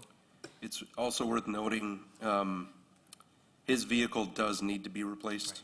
I understand that. He told us that. Okay. It has recently decided to start giving us fits. So He even knows if it's that in not his- the one that's proposed, his will need to be replaced this year. And we discussed that during budgeting too. I would request that we have something brought before us that is the alternate of having a non-electric vehicle replaced, because we don't need to hold up. I mean, at this time, we're just not ready for it. Infrastructure-wise, financially-wise, but he needs a vehicle. So how do we make that happen? Yeah, I was going to Sooner say, rather than later. I don't know that my mind would change in 2 weeks or a month. Exactly. Okay, so I think if the board is not comfortable going this direction, then then the request will come back from the fire department. It'll just be another budget amendment for a different type of vehicle. Correct. And that I would support. Is there a way to approve it for the same amount for a non-electric tonight so that they can move on it? If this vehicle's breaking down? I think 2 weeks from now, that is a very large budget amendment with no details. So I personally don't care for that. Yeah, I But we think- could have in oh. 2 weeks another alternate vehicle with a price tag and what it would cost, and we could have the exact same motion brought Yes. before us, only Yes. without all the problems. Yes. Okay. Yeah, that was brought up, like I said, I brought it up at the committee meeting that, well, if your vehicle's falling apart and we don't have everything in place, how, you know, when, maybe we should just link this to, we need the study, you know, we have to do that, let's not keep putting it off, but you need a vehicle, you know, and so it's kind of like, well, okay, we think we have something arranged that we'll bring to the board, and like, okay, you go, you know, let's do that, but it doesn't seem like we're all comfortable with that at this point. I mean, I was perfectly comfortable, I mean, I'm for the EV, obviously, I only own one, so I'm glad he was willing to take the jump, but if we're not comfortable with it, I think we need to have that other option available that, okay, if we can't get all the ducks in the row for this other proposal for the EV, then he needs to have researched something else to be able to say, okay, well, if I can't do that and it breaks down, here's a gas-powered vehicle, this is the one I want, this is the cost, this is where we're being at, everything. So I would support tabling it till the next meeting, I guess, would maybe be the easiest way, or to gather additional information? I think that the message from the board is bring back a different budget amendment for a different vehicle. So do we need to deny this one, make a motion? No, not no, we Okay. don't have to do that. I just put in the minutes, board consensus was to bring this item back at a later date with a combustion engine truck instead of the electric truck, which would have required a charging station at the chief's home. Well, I guess, I'm not sure I want to necessarily put us into a box there in the sense that Okay. if he can answer the questions that we've brought up about, you know, who's going to own it, how's it going to be handled, you know, where's it going to go, and answer the concerns that we have in the 2 weeks, I still would be willing to have two But we options. still have the issue of it, of the Yeah. the fire suppression system as it is now, unable to handle it Here, inside the fire Right. building. Yep. But he's not going to be parking inside the fire building. No, he will not be parking inside the building. And then there's still the study that I was looking for with the cost versus the cost, and so Sure. that's not available yet. and he needs a vehicle. Right. So at least, well, then possibly bring it back with information about a regular combustion engine truck versus the electric truck? Or both alternatives. Yeah, Like both. bring 'em both? Yeah. Both, or as much additional information that we've already expressed. But, you know, then we can make a decision then. It's like, okay, well, I'm not comfortable with an EV, we didn't get all our questions answered or whatever. Or, okay, here's your option, let's go with the gas vehicle or whatever, you know. But we really need to get a hold of a consultant to do an actual study. And nothing against, you know, Trustee Ford, I think we need to hire a professional consultant who does this sort of evaluation. I think the planning progressive that we use for our comprehensive plan, I think they knew people, or they did that also, to evaluate infrastructure and needs, and it might be something as simple as contacting them or getting other recommendations through the planning department or somewhere else. And, well, I think that was part of it, right? We want the study, but we don't want to hold them up, which is why I think we went with the combustible amendment as opposed to. But I want to spur them to also, if they can answer these questions, because they're going to come up anyway. Okay, all right. So you got direction. We're going to table this one, so we're not going to move it. All right, so the direction is take this back.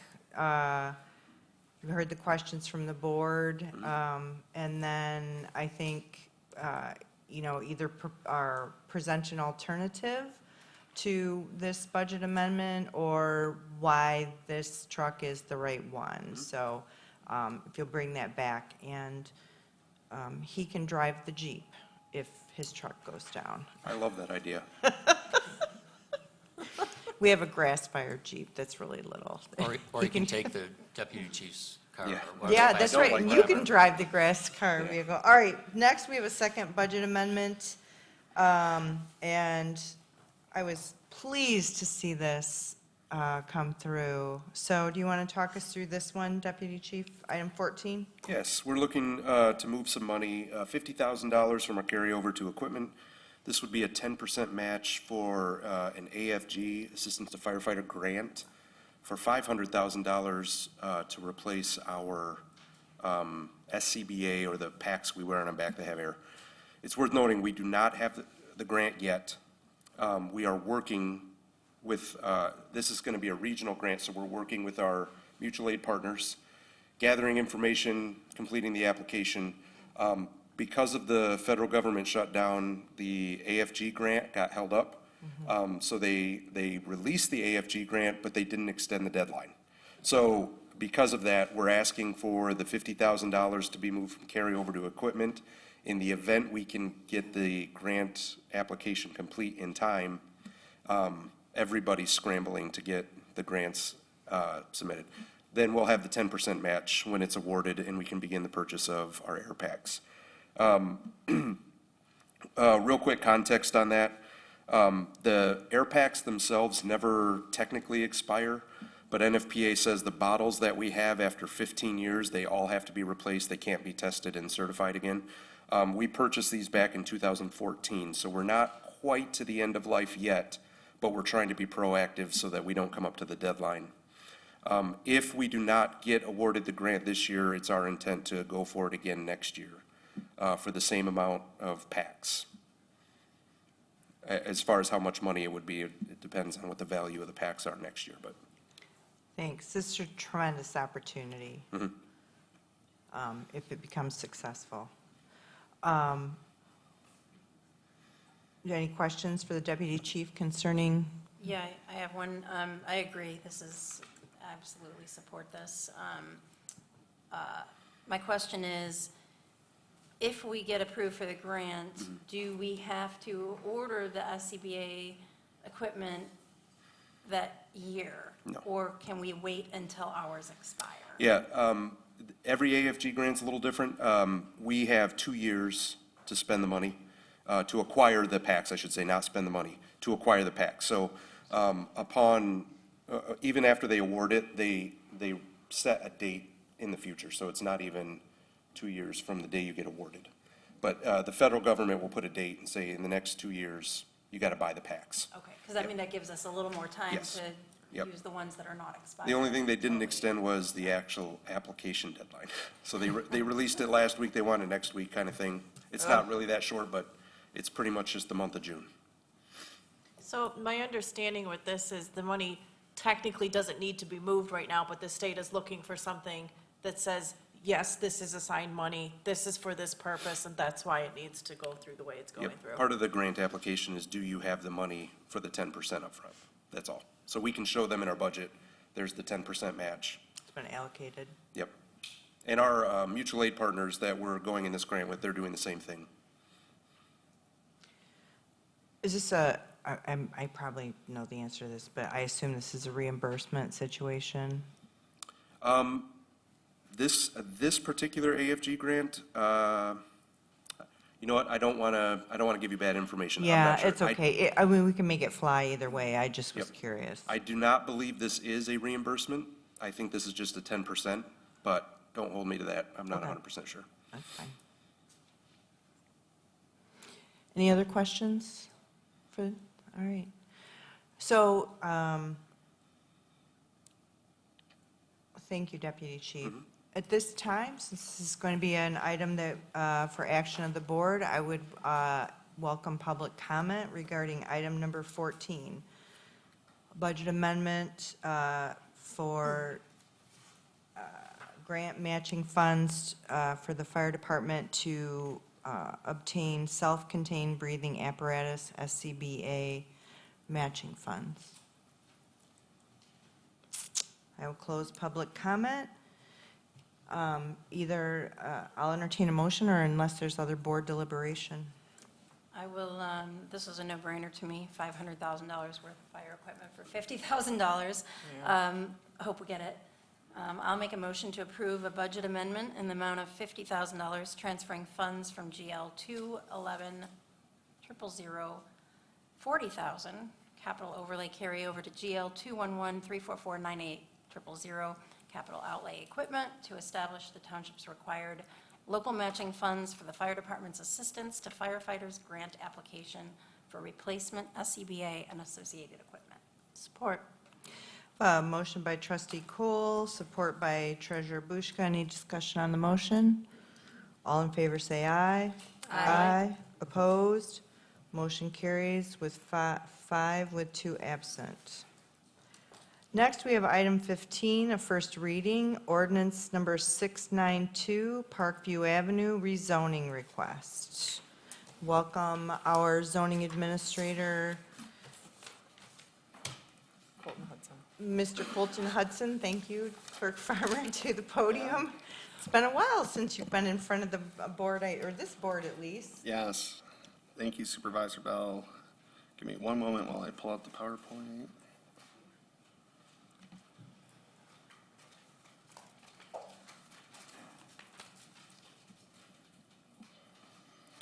All right, so what we have before you tonight for your consideration is the first reading of ordinance number 692, which would affect the rezoning of the portion of land outlined in red on the image to your left.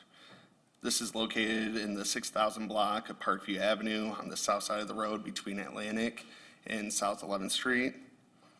The overall property, which is highlighted in light blue, is about 39.77 acres in size and is dual zoned as illustrated on the image to your right. The parcel encompasses about 3.5 acres of commercial zoning and 36 acres of R5 zoning. The applicant, at the request of the property owners, has excluded the 1.24 acres in the northeasterly corner of the property from the rezoning application in order to retain its commercial zoning designation. The rezoning request, if approved, would result in the remaining 38.53 acres of land being rezoned to the R4 Residence District.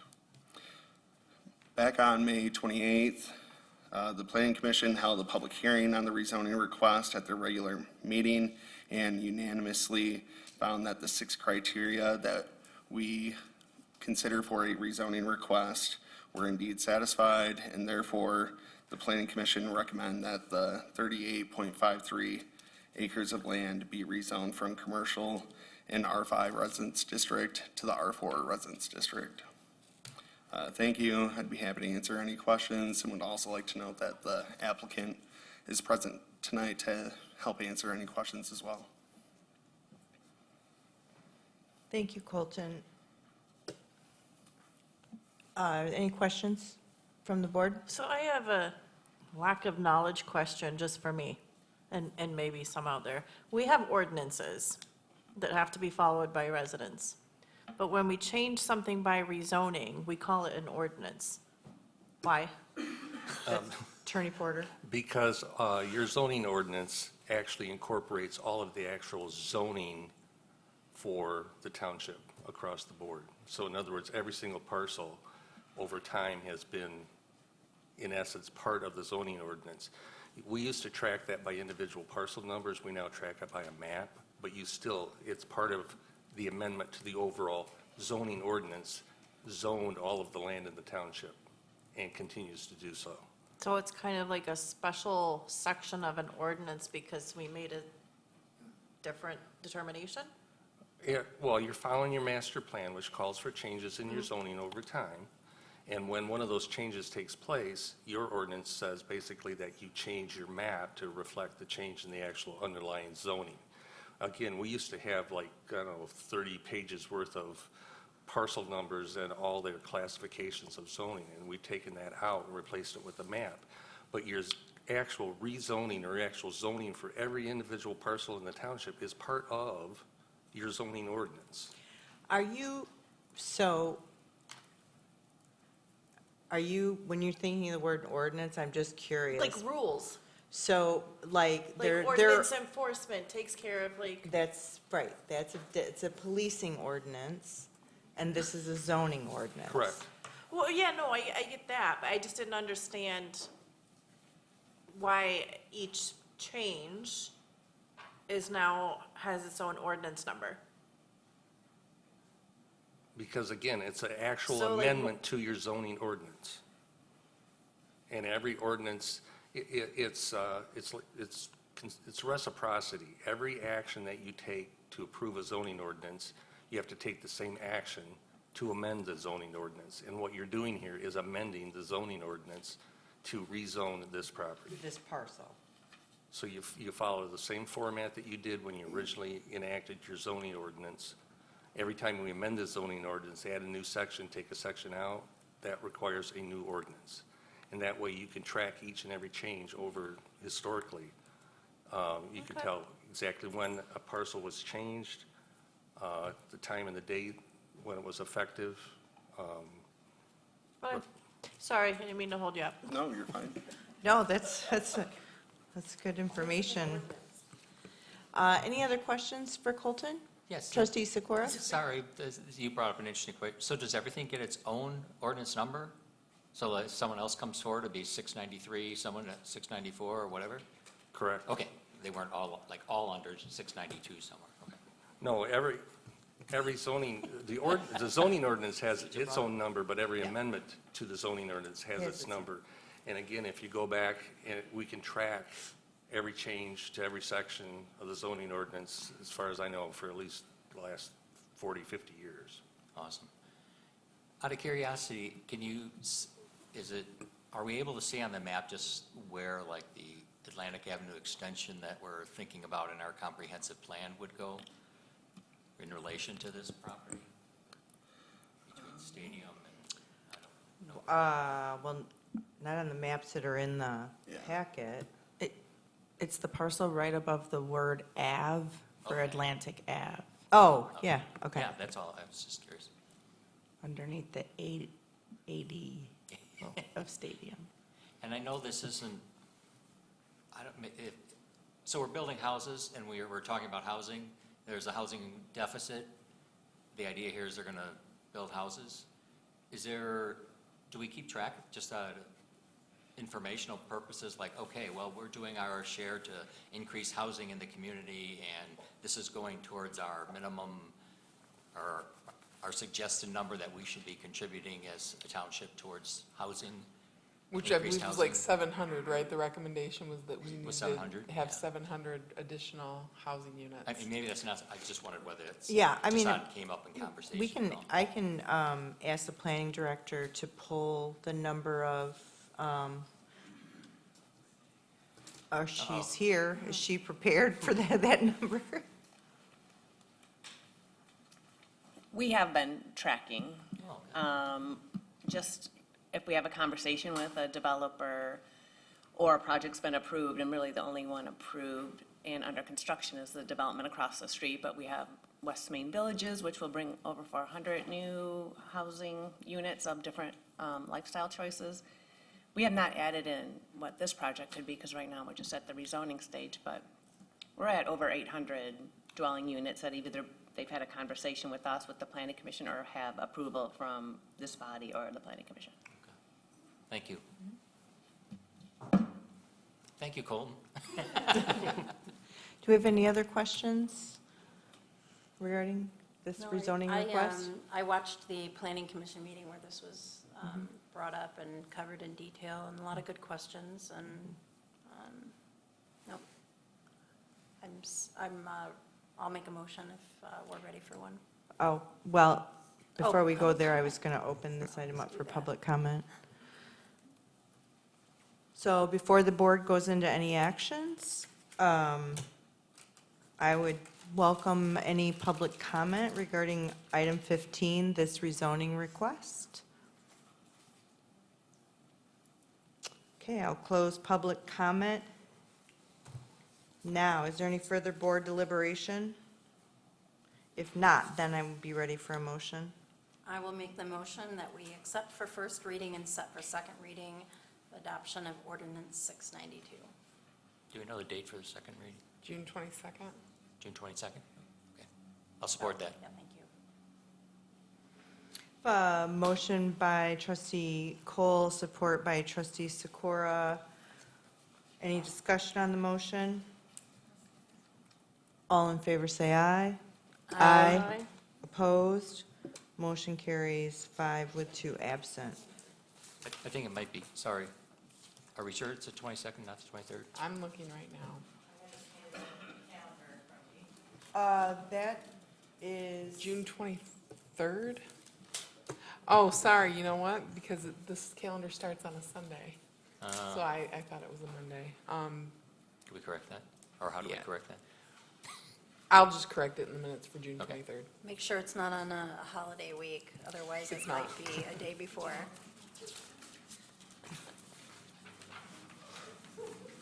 Neil, I'm Sorry, gonna. Neil, had to get that in. For the rest of your life. All right. Next, we have a resolution to enter into closed session regarding. Oh, we took that off. No. Oh, just part of it. Oh, part of I it. thought. Next, we move on to item 16. We have a resolution to enter into closed session concerning pending litigation, Oshtemo Charter Township versus Young, Kalamazoo County Ninth Circuit Court, case number 2025-0104-CZ. This is a resolution. Oh, Attorney Porter? Yeah, I have a resolution if somebody wants to make that motion to adopt that resolution.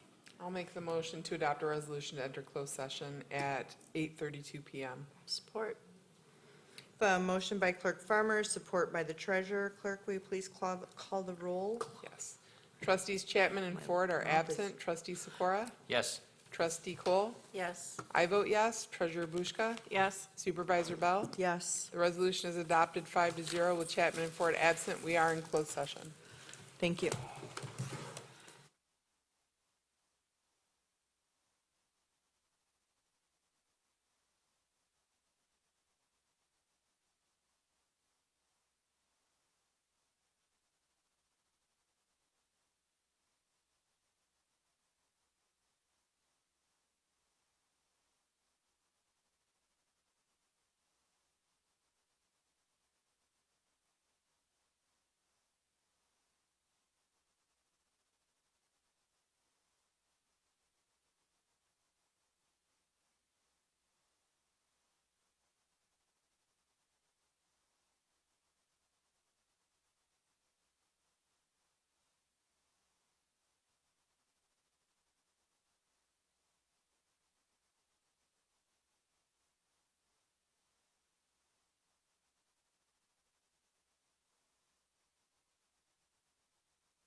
And you're welcome to have conversation. I would just ask that you step out into the hallway to continue.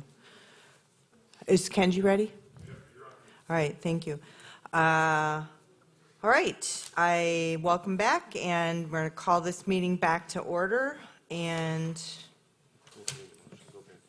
Yeah, I move that we exit closed session at 8:49 PM. Support? motion and support to re-enter from closed session. All in favor, say aye. Aye. Opposed? Motion carries 5 with 2 absent. I move that we proceed as discussed in closed session. Support. A motion by Clerk Farmer, support by Treasurer Bushka. Any discussion on the motion? All in favor, say aye. Aye. Opposed? Motion carries 5 with 2 absent. At this time, we are at item number 17, and we return to public comment. The same policy applies. You have 4 minutes to provide public comment, and you're welcome to, at this time, come to the podium and share your thoughts on any topic.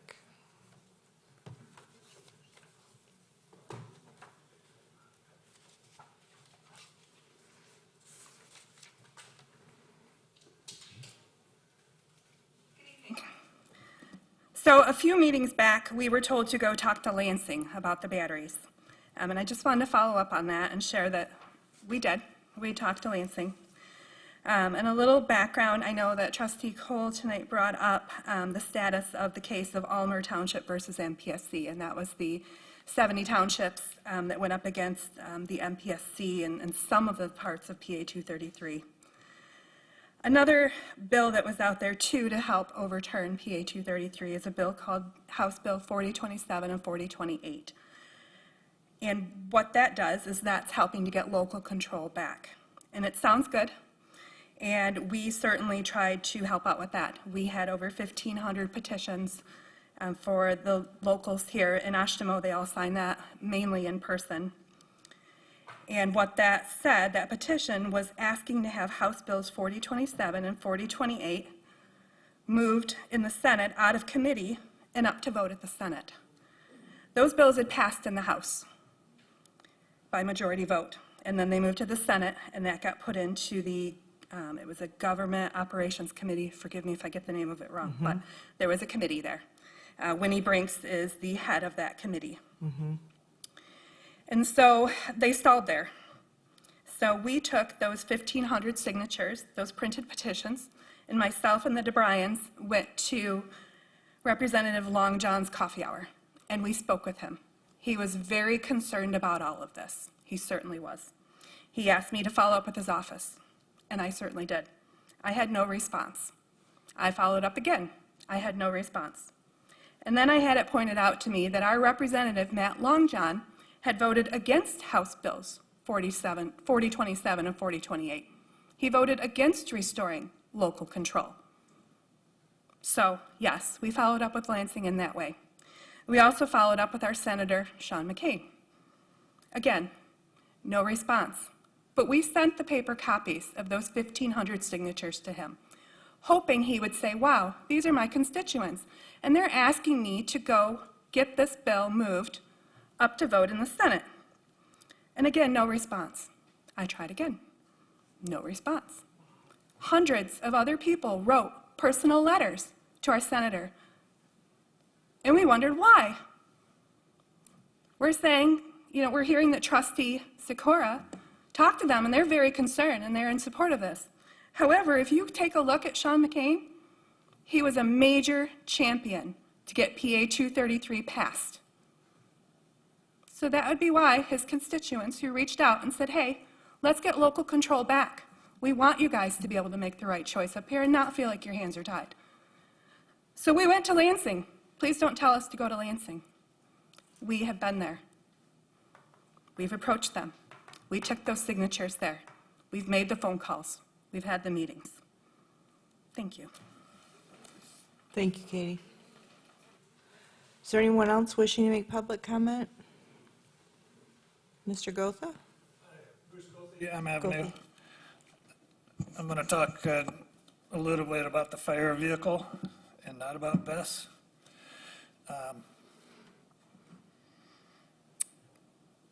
And one thing about that was Treasurer Bushka had asked before to analyze costs, and I don't know if that ever happened, combustion engine versus electric vehicle, and that just seems odd that we got so far to propose motion and we haven't, if we haven't done that analysis. I don't think keep it in question. Do we need a consultant?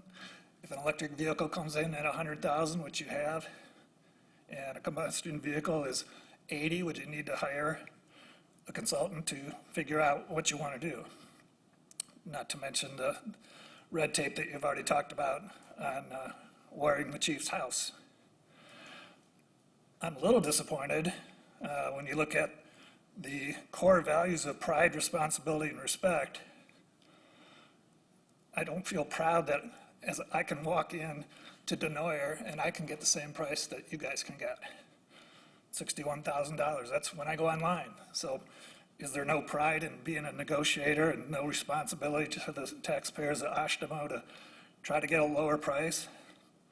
A lower price on a vehicle that's not even made anymore. They don't make the electric F-150.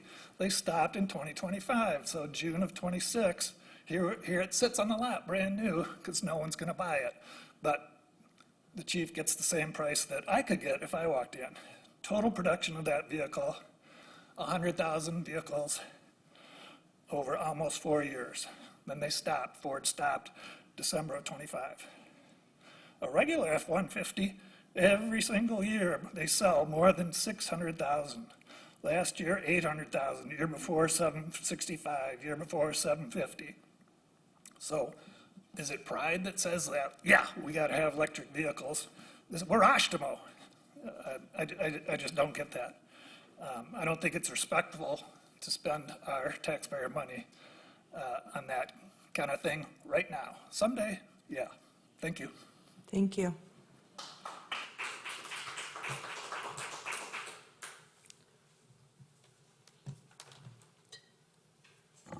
Andrea Lundgren, I'm going to expand on what he just said.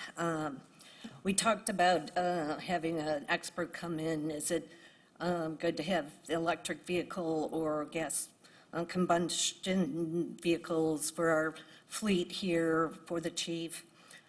So one expert who I heard from, local, Executive Director Sean McBride from the Kalamazoo County Metro Transit Authority. I attended a presentation from them about a year ago, and that's all they do, vehicles. They run the big red buses and the transport vans and cars to take people to doctor's appointments. And they were asked, do you have any electric vehicles in your fleet? The answer is no. We're like, what? Kalamazoo doesn't have electric vehicles? What do you mean? 3 reasons. Too expensive to buy, way too expensive to maintain, and third, he said, they are unreliable in the winter, and we don't want to leave our riders stranded at a bus stop or at their home or a doctor's appointment. Do we really want our first responder in a vehicle in the middle of January when we get the crazy lake effect snow events and we have a 20-car pileup on the freeway? The chief goes out there in his vehicle. 5 hours later, he hops in and his vehicle's dead. That's not a good way to spend our tax money. Or, that's first I heard, the charging station would be at his house because we don't want to park this vehicle in our bay here because it's too dangerous. That's all. Thank you. Thank you.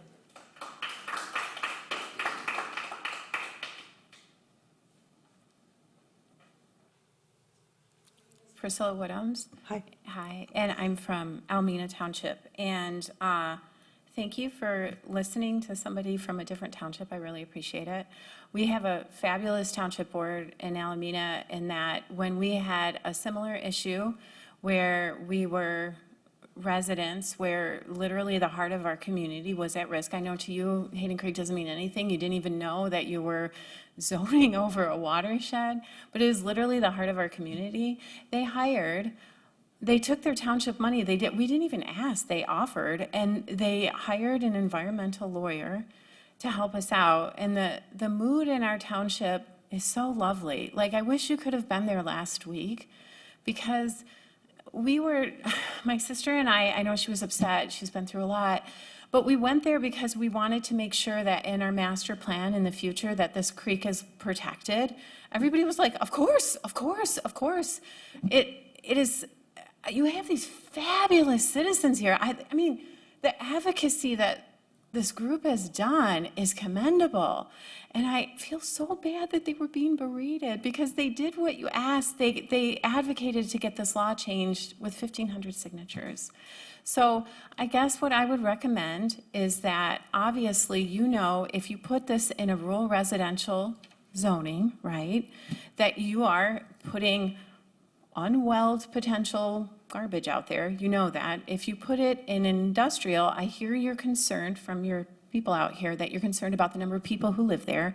I understand you're not considering the neighborhoods then on our side who actually don't have water. Our water will not turn on if something happens. Our farmers will not be able to farm. I mean, these are kids who are going to be freaked out. They're going to learn about this. It's something to consider. If you put it in an industrial area, there's these electronic shut-off valves to keep it from going in your storm drains. There's things like that you can do in that industrial area. I think you're being freaked out by this company. It sounds like that's who you're listening to. I really do. I've dealt with these kind of companies before, and I would strongly recommend getting a perspective of a lawyer that's an environmental lawyer that you pay for to give you every reason to put this in an industrial place so these chemicals, God forbid this ever happens, can just go to the Kalamazoo wastewater facility. I don't know if you quite understand how important it is. These people would then still be able to turn on their water. You know what I'm saying? That won't happen for the people that you think don't exist on our side in Van Buren County, not to mention the fact that this is a phenomenal watershed for our state all the way down to Lake Michigan, and you all know these chemicals travel, and you all know that they cannot protect you enough. So please consider that, because I would just love to see this a happier place. I hear you've been through a lot since October. You're looking at me like I'm crazy, but really, it helped. Thank you for your time. Thank you. Appreciate it.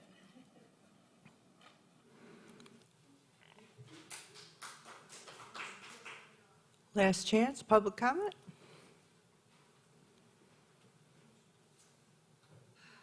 Said Amanda Miller, it's my first meeting tonight. You stated that you are on our side, and I do want to assume the best in people. And I'm hearing deflection and I'm hearing defensiveness in your comments. Please accept responsibility for your lack of communication. This is not personal. It's about a lack of forums, a lack of information that creates fear and distrust. Hence the shouting out from the crowd. It is not helpful to then be spoken down to for our normal responses of calling out under these circumstances. We would love, since we're going backwards now, make a motion to support some more postcards. You've got a whole workforce here, 100 people or more. We'll go door to door if you're feeling overwhelmed. Let us do it. The forum, maybe we're seeing it in different ways. Yeah, we're glad there's a forum, but like someone else said, there needs to be more. They need to provide more action steps. Maybe you thought you were providing action steps, but there were a lot of unanswered questions. My questions were not answered. I'm also concerned, I heard some comments at the forum from some of the trustees, we're just human, we're just a mom. Here's the thing. Right now, we need tough fighters. We need leaders. Nothing personal. If you feel that you are not made for the moment, step aside. It's not personal. Let someone else come in. This is a tough fight. We need tough people. Please respond. Maybe you did, I'm new, but I haven't heard any response. Why on tonight's agenda do we not have anything about updating the industrial ordinance? I don't know what's involved in that. Respond to us, what is going on? Why is that not a priority to move this thing over there? It sounds like it's too restrictive right now, and the ordinance is all being written for rural. Why? Everything I'm hearing, it just makes common sense. I don't know why we're even considering that. So that's really all I have to say. Thank you for providing another set of comments for us, and just fight. I said in the forum, we want people who will lay down in front of the bulldozer and say, not here. That's what I want right now. I don't want anybody that's scared or feeling pressured. I don't know what's going on, but I feel like there's something I don't know. And there's probably a lot of things I don't know because I have a lack of information right now. So if we can all try to not take it personal, it's not personal. It's just not. Thank you for listening. Thank you. Okay, I'm going to close public comment. Get back to my list here. Next, we'll move to item 18. To board member comments and committee updates. Trustee Sikora? Yes, thank you. I appreciate the feedback on those comments. I was a person who made some of the comments. Yes, I asked you to go to Lansing and talk to people, and now you understand some of my frustration when I go and talk to my representatives and trying to get anything done. I've talked to them. They're working. They have reasons. They have other things they're working on. I'm sorry to hear that Representative Longjohn didn't answer your questions, because I specifically talked to him at one of our coffees here, and he gave me a list of reasons why the cure was worse than the problem, or whatever that phrase is, that it was going to make things worse rather than fix things that we were complaining about. So that's why my understanding of why he was voting against it. So, but why people don't respond to you, I don't know. It's not, I'm not here to speak ill of anyone. I'm a person that sits up here and I share my feelings, and I'm going to share how I'm coming at something, hoping that you'll understand where I'm coming from and why I'm reacting the way. Yes, I don't appreciate people coming and yelling at me. I'm working my butt off up here. I'm not getting paid some exorbitant amount. Anything I make goes to charity. But I appreciate the feedback, but just like I shouldn't take some of it personally because you're just passionate, I'm passionate too, and I ask you to extend me that same kindness. Anyway, I'll move on to my comments for tonight. Not a lot of activity since our last board meeting, but I wanted to provide a quick update on the courtyard and flagpole improvement project. We sent out an addendum to prospective firms providing more information about the irrigation system and some small edits to details and specifications. We requested the bidders to return pricing by June 16th. We're still hoping to be finished by July 4th, but I want to make sure that what we do have done on the project does look well, and it's not something that people are going to come and say that, well, what'd you do? You didn't do a good job or whatever. So we're working through all that. Tomorrow I'm going to attend election worker training at Cooper Township. This training is required for all election workers every 2 years. On Friday, I'm going to participate in the next trail work volunteer session at Flesherfield Park from 10 a.m. to noon. This is open to everyone and no experience is needed. Just show up. We even provide tools that are needed. On Tuesday the 16th, I'm going to attend training to serve as an early voting election inspector with Kalamazoo County for the August election. And then later that day, I'll attend the Friends of the Parks monthly board meeting. Then on Saturday, June 20th at 10 a.m. at Township Park, we're having the first of this year's guided nature walks titled Life in the Forest. You're invited to walk with us through the forest and take a closer look at the life it sustains. It's only about 3/4 of a mile walk on gentle trails with hands-on activities along the way. Participants will also receive a small take-home item. Meet up at the Oshtemo Township Park Pavilion at 10 a.m. on the 20th. And that's all I have today. Thank you. Thank you, Trustee Sikora. Trustee Cole? I will follow up with your initial statements, which I agree with completely. I believe that there is a lot of miscommunication, a lot of misunderstanding, and a lot of blame for that. So I don't believe that anyone on this board berated anyone today. Perception, I suppose, is truth, so I'll definitely concede to that. And again, I think perceptions are based on the amount of passion, rightfully so, that this topic covers. But to assume, a lot of assumptions are being made, and to assume that we are not of the mindset that we would lay down in front of the train, I promise you, we are all in that mindset. We can't just lay down in front of the train, and there are reasons for that. It is far more complicated. These meetings, our board meetings, our regular board meetings, we have only so much time to do township business. We would love to be able to do Q&A, open dialogue at our board meetings. It's simply not feasible. We have to have this time in order to do our board work, which is why we have the Q&A, community forums, where we can have that kind of dialogue.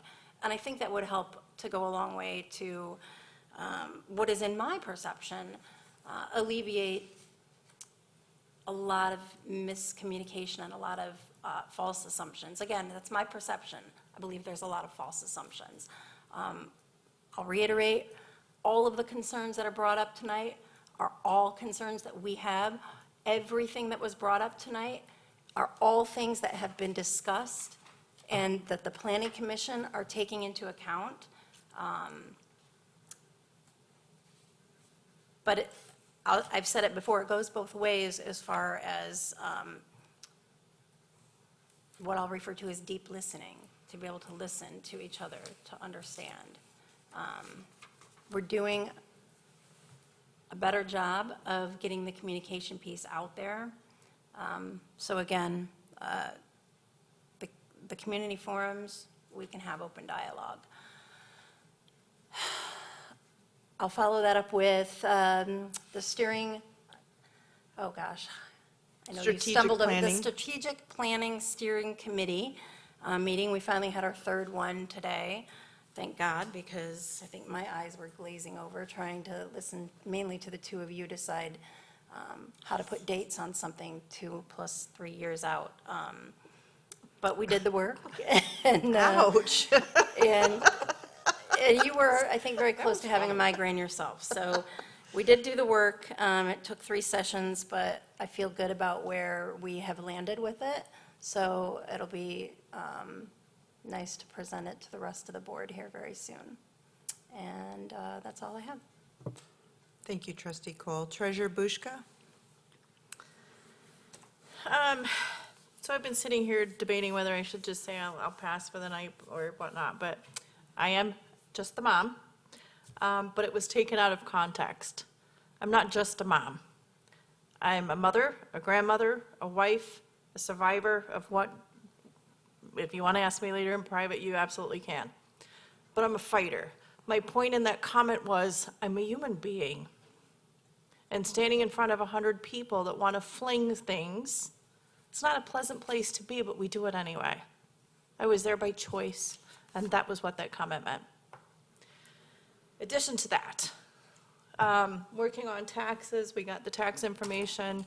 I think I mentioned at one of the meetings that we didn't have the 4029 tax information from the county yet. I got that today, so tax bills will be in the mail on time. I didn't think they were going to be, but they will be. And so that's where we're at with taxes. July 1st opens it up, and they're payable online, in person, come chat if you want, July 1 through September 15th. Okay, thank you. Clerk Farmer? Thank you.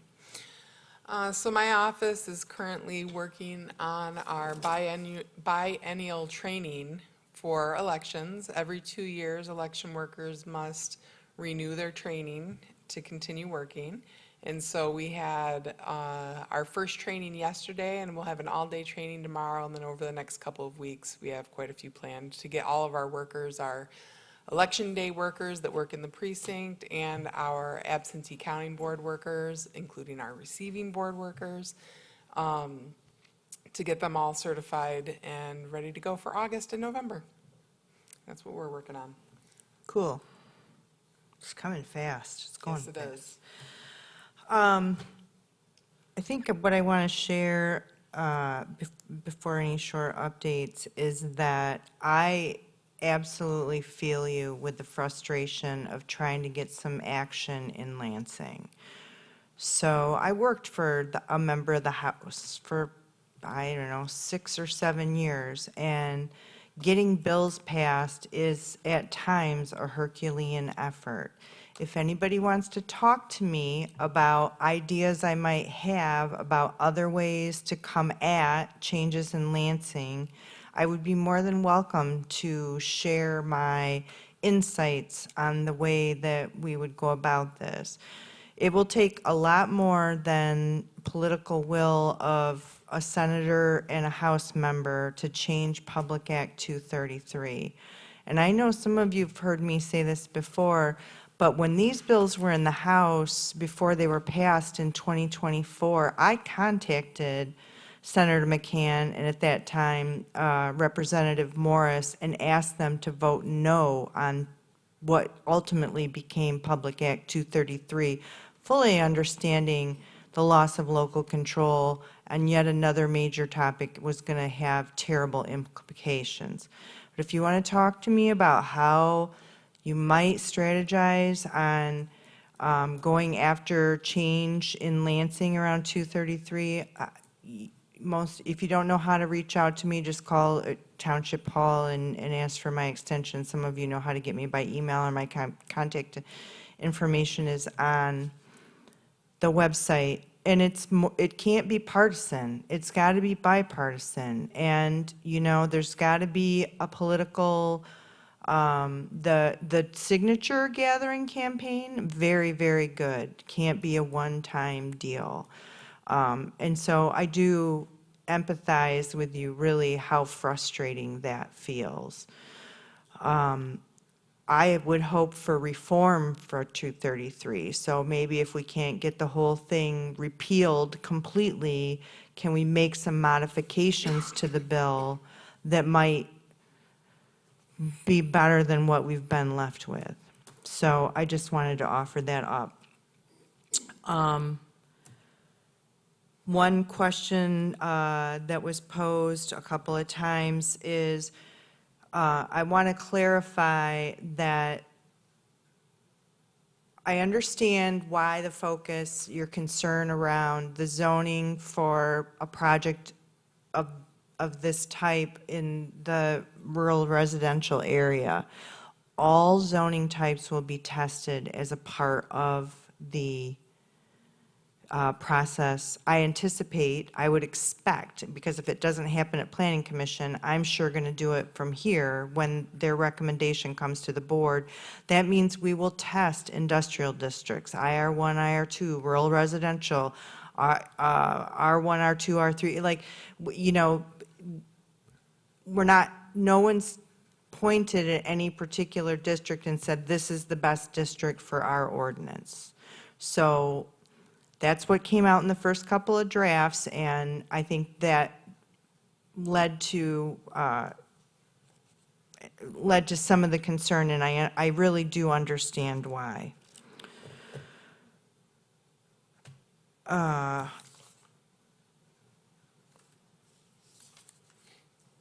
already covered kind of a few things I wanted to talk about. So for the board and the public, yes, we are done with the draft for the strategic plan. I want to thank Dusty and Kristen for working through that. And I'll have a semi-finished draft early next week. So the strategic planner will be presenting that plan at our June 23rd meeting. So that will be, it's not only, it's happening soon, it's happening at our next board meeting. Also, I want to remind the board that not only do we have a meeting the 23rd, but we also have a meeting the 24th where we will do some budget kickoffs. I hope to have some, I will have some material for you to evaluate comparing 25 to 26 to help tell us some financial stories, take a snapshot of where we're at right now in the budget year as far as what we anticipated expending versus where we're at. And then we will also begin talking through some priorities for the capital improvement plans as well. So with that, it is 9:20, and I will call this meeting adjourned. Thank you.